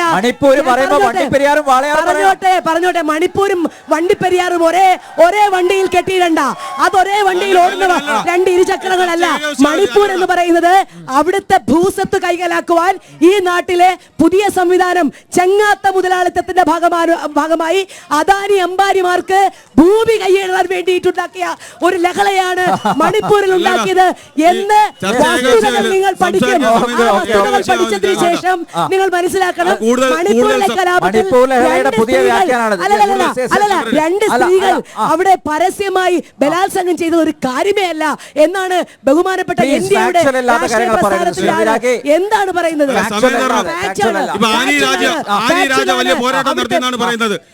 ആനി രാജയാണ് കേരളത്തിലെ പോലീസ് RSS കടന്നു കയറിയെന്ന് പറയുന്നത്. എന്നിട്ട് പറഞ്ഞു കായിക താരങ്ങളുടെ സമരത്തിന് പിന്തുണ കൊടുത്തവരാണ് ആനി രാജ എന്ന് പറഞ്ഞു. അതിന്റെ വസ്തു എന്താണെന്ന് അറിയുമോ? നമുക്കറിയാം, ബ്രിജ്ഭൂഷൺ അടക്കമുള്ള MP കായിക താരങ്ങളെ പീഡിപ്പിച്ചപ്പോൾ ഡൽഹിയിൽ ഒരു സമരം നടത്തി. കായിക താരങ്ങളാണ്. ആ സമരത്തിനകത്തേക്ക് നുഴഞ്ഞു കയറിയത് ബൃന്ദാകാരായിട്ട് അടക്കമുള്ള ആളുകളാണ്. ആ സമരം നടത്തിയവർ ഇറങ്ങിപ്പോകാൻ പറഞ്ഞു. ഒരു സമരം നടത്താൻ പോലും വേദി കിട്ടാത്ത രീതിയിൽ പടവലങ്ങ പോലെ താഴോട്ട് പോയ പാർട്ടി CPM ആണ്. ഇതാണ് രാഹുൽ ഗാന്ധിയെ കുറ്റം പറയുന്നത്. ഇനി നേരത്തെ മറ്റേ യൂണിവേഴ്സിറ്റി കോളേജിന്റെ കാര്യം പറഞ്ഞു. തരൂർ എന്തോ പിന്നെ യൂണിവേഴ്സിറ്റി കോളേജ് പൂട്ടണമെന്ന് പറഞ്ഞു എന്നൊക്കെയാണ് പറയുന്നത്. ഞാൻ അത് പറയാൻ വേണ്ടി വന്നപ്പോൾ ചേട്ടൻ സമ്മതിച്ചില്ല. അവിടെ ആ കോളേജ് പൂട്ടണമെന്ന് പറഞ്ഞാൽ ഞങ്ങൾ ആരുമല്ല, അവരുടെ കൂട്ടത്തിലുള്ള SFIക്കാരാണ്. നമുക്കറിയാം, കൂട്ടത്തിലുള്ള ഒരു മരത്തിന്റെ ചുവട്ടിലിരുന്നൊന്ന് പാട്ട് പാടി എന്നതിന്റെ പേരിൽ കൂട്ടത്തിലുള്ള SFIക്കാരന്റെ നെഞ്ചത്ത് കത്തി കുത്തിയേറിയപ്പോൾ അവിടുത്തെ SFIക്കാരാണ് സമരം നടത്തിയത്. ആ യൂണിവേഴ്സിറ്റി കോളേജ് പൂട്ടണമെന്ന് സമരം നടത്തിയത്. ഇനി ശിവരഞ്ജത്തിനെയും നസീമിനെ പോലെയുള്ള ആളുകളെ സംഭാവന ചെയ്യുന്ന രീതിയിലേക്ക് ആ യൂണിവേഴ്സിറ്റി കോളേജിനെ വിടണമെന്നാണ് പറയുന്നത്. ശിവരഞ്ജിത്തും നസീമും കവർന്നെടുത്തത് സാധാരണക്കാരന്റെ രാത്രികളെ പകലാക്കി അധ്വാനിച്ച് പഠിക്കുന്ന സാധാരണക്കാരന്റെ മക്കൾക്ക് അവകാശപ്പെട്ട ജോലികളാണ്. ആ ജോലികൾ ഇവിടെ CPM നേതാക്കളുടെ ഭാര്യമാർക്ക് വീതിച്ചു കൊടുക്കുമ്പോൾ ആ യൂണിവേഴ്സിറ്റി കലാലയത്തിൽ അത്തരമൊരു ജനസഭ ഇവിടെ അവസാനിപ്പിക്കാനുള്ള സമയമായി. മാർച്ച് 10 തിരുവനന്തപുരം ലോക്സഭാ മണ്ഡലത്തിൽപ്പെട്ട പാറശാലയിൽ നിന്ന് ആരംഭിച്ച ജനസഭ കാസർഗോഡ് വരെ എത്തി. ഇന്ന് ഇവിടെ നേമത്ത് ഇവിടെ അവസാനിപ്പിക്കുകയാണ്. ഈ ജനസഭ സജീവമാക്കിയ, സക്രിയമാക്കിയ എല്ലാവർക്കും നന്ദി രേഖപ്പെടുത്തുന്നു. നന്ദി, നമസ്തേ.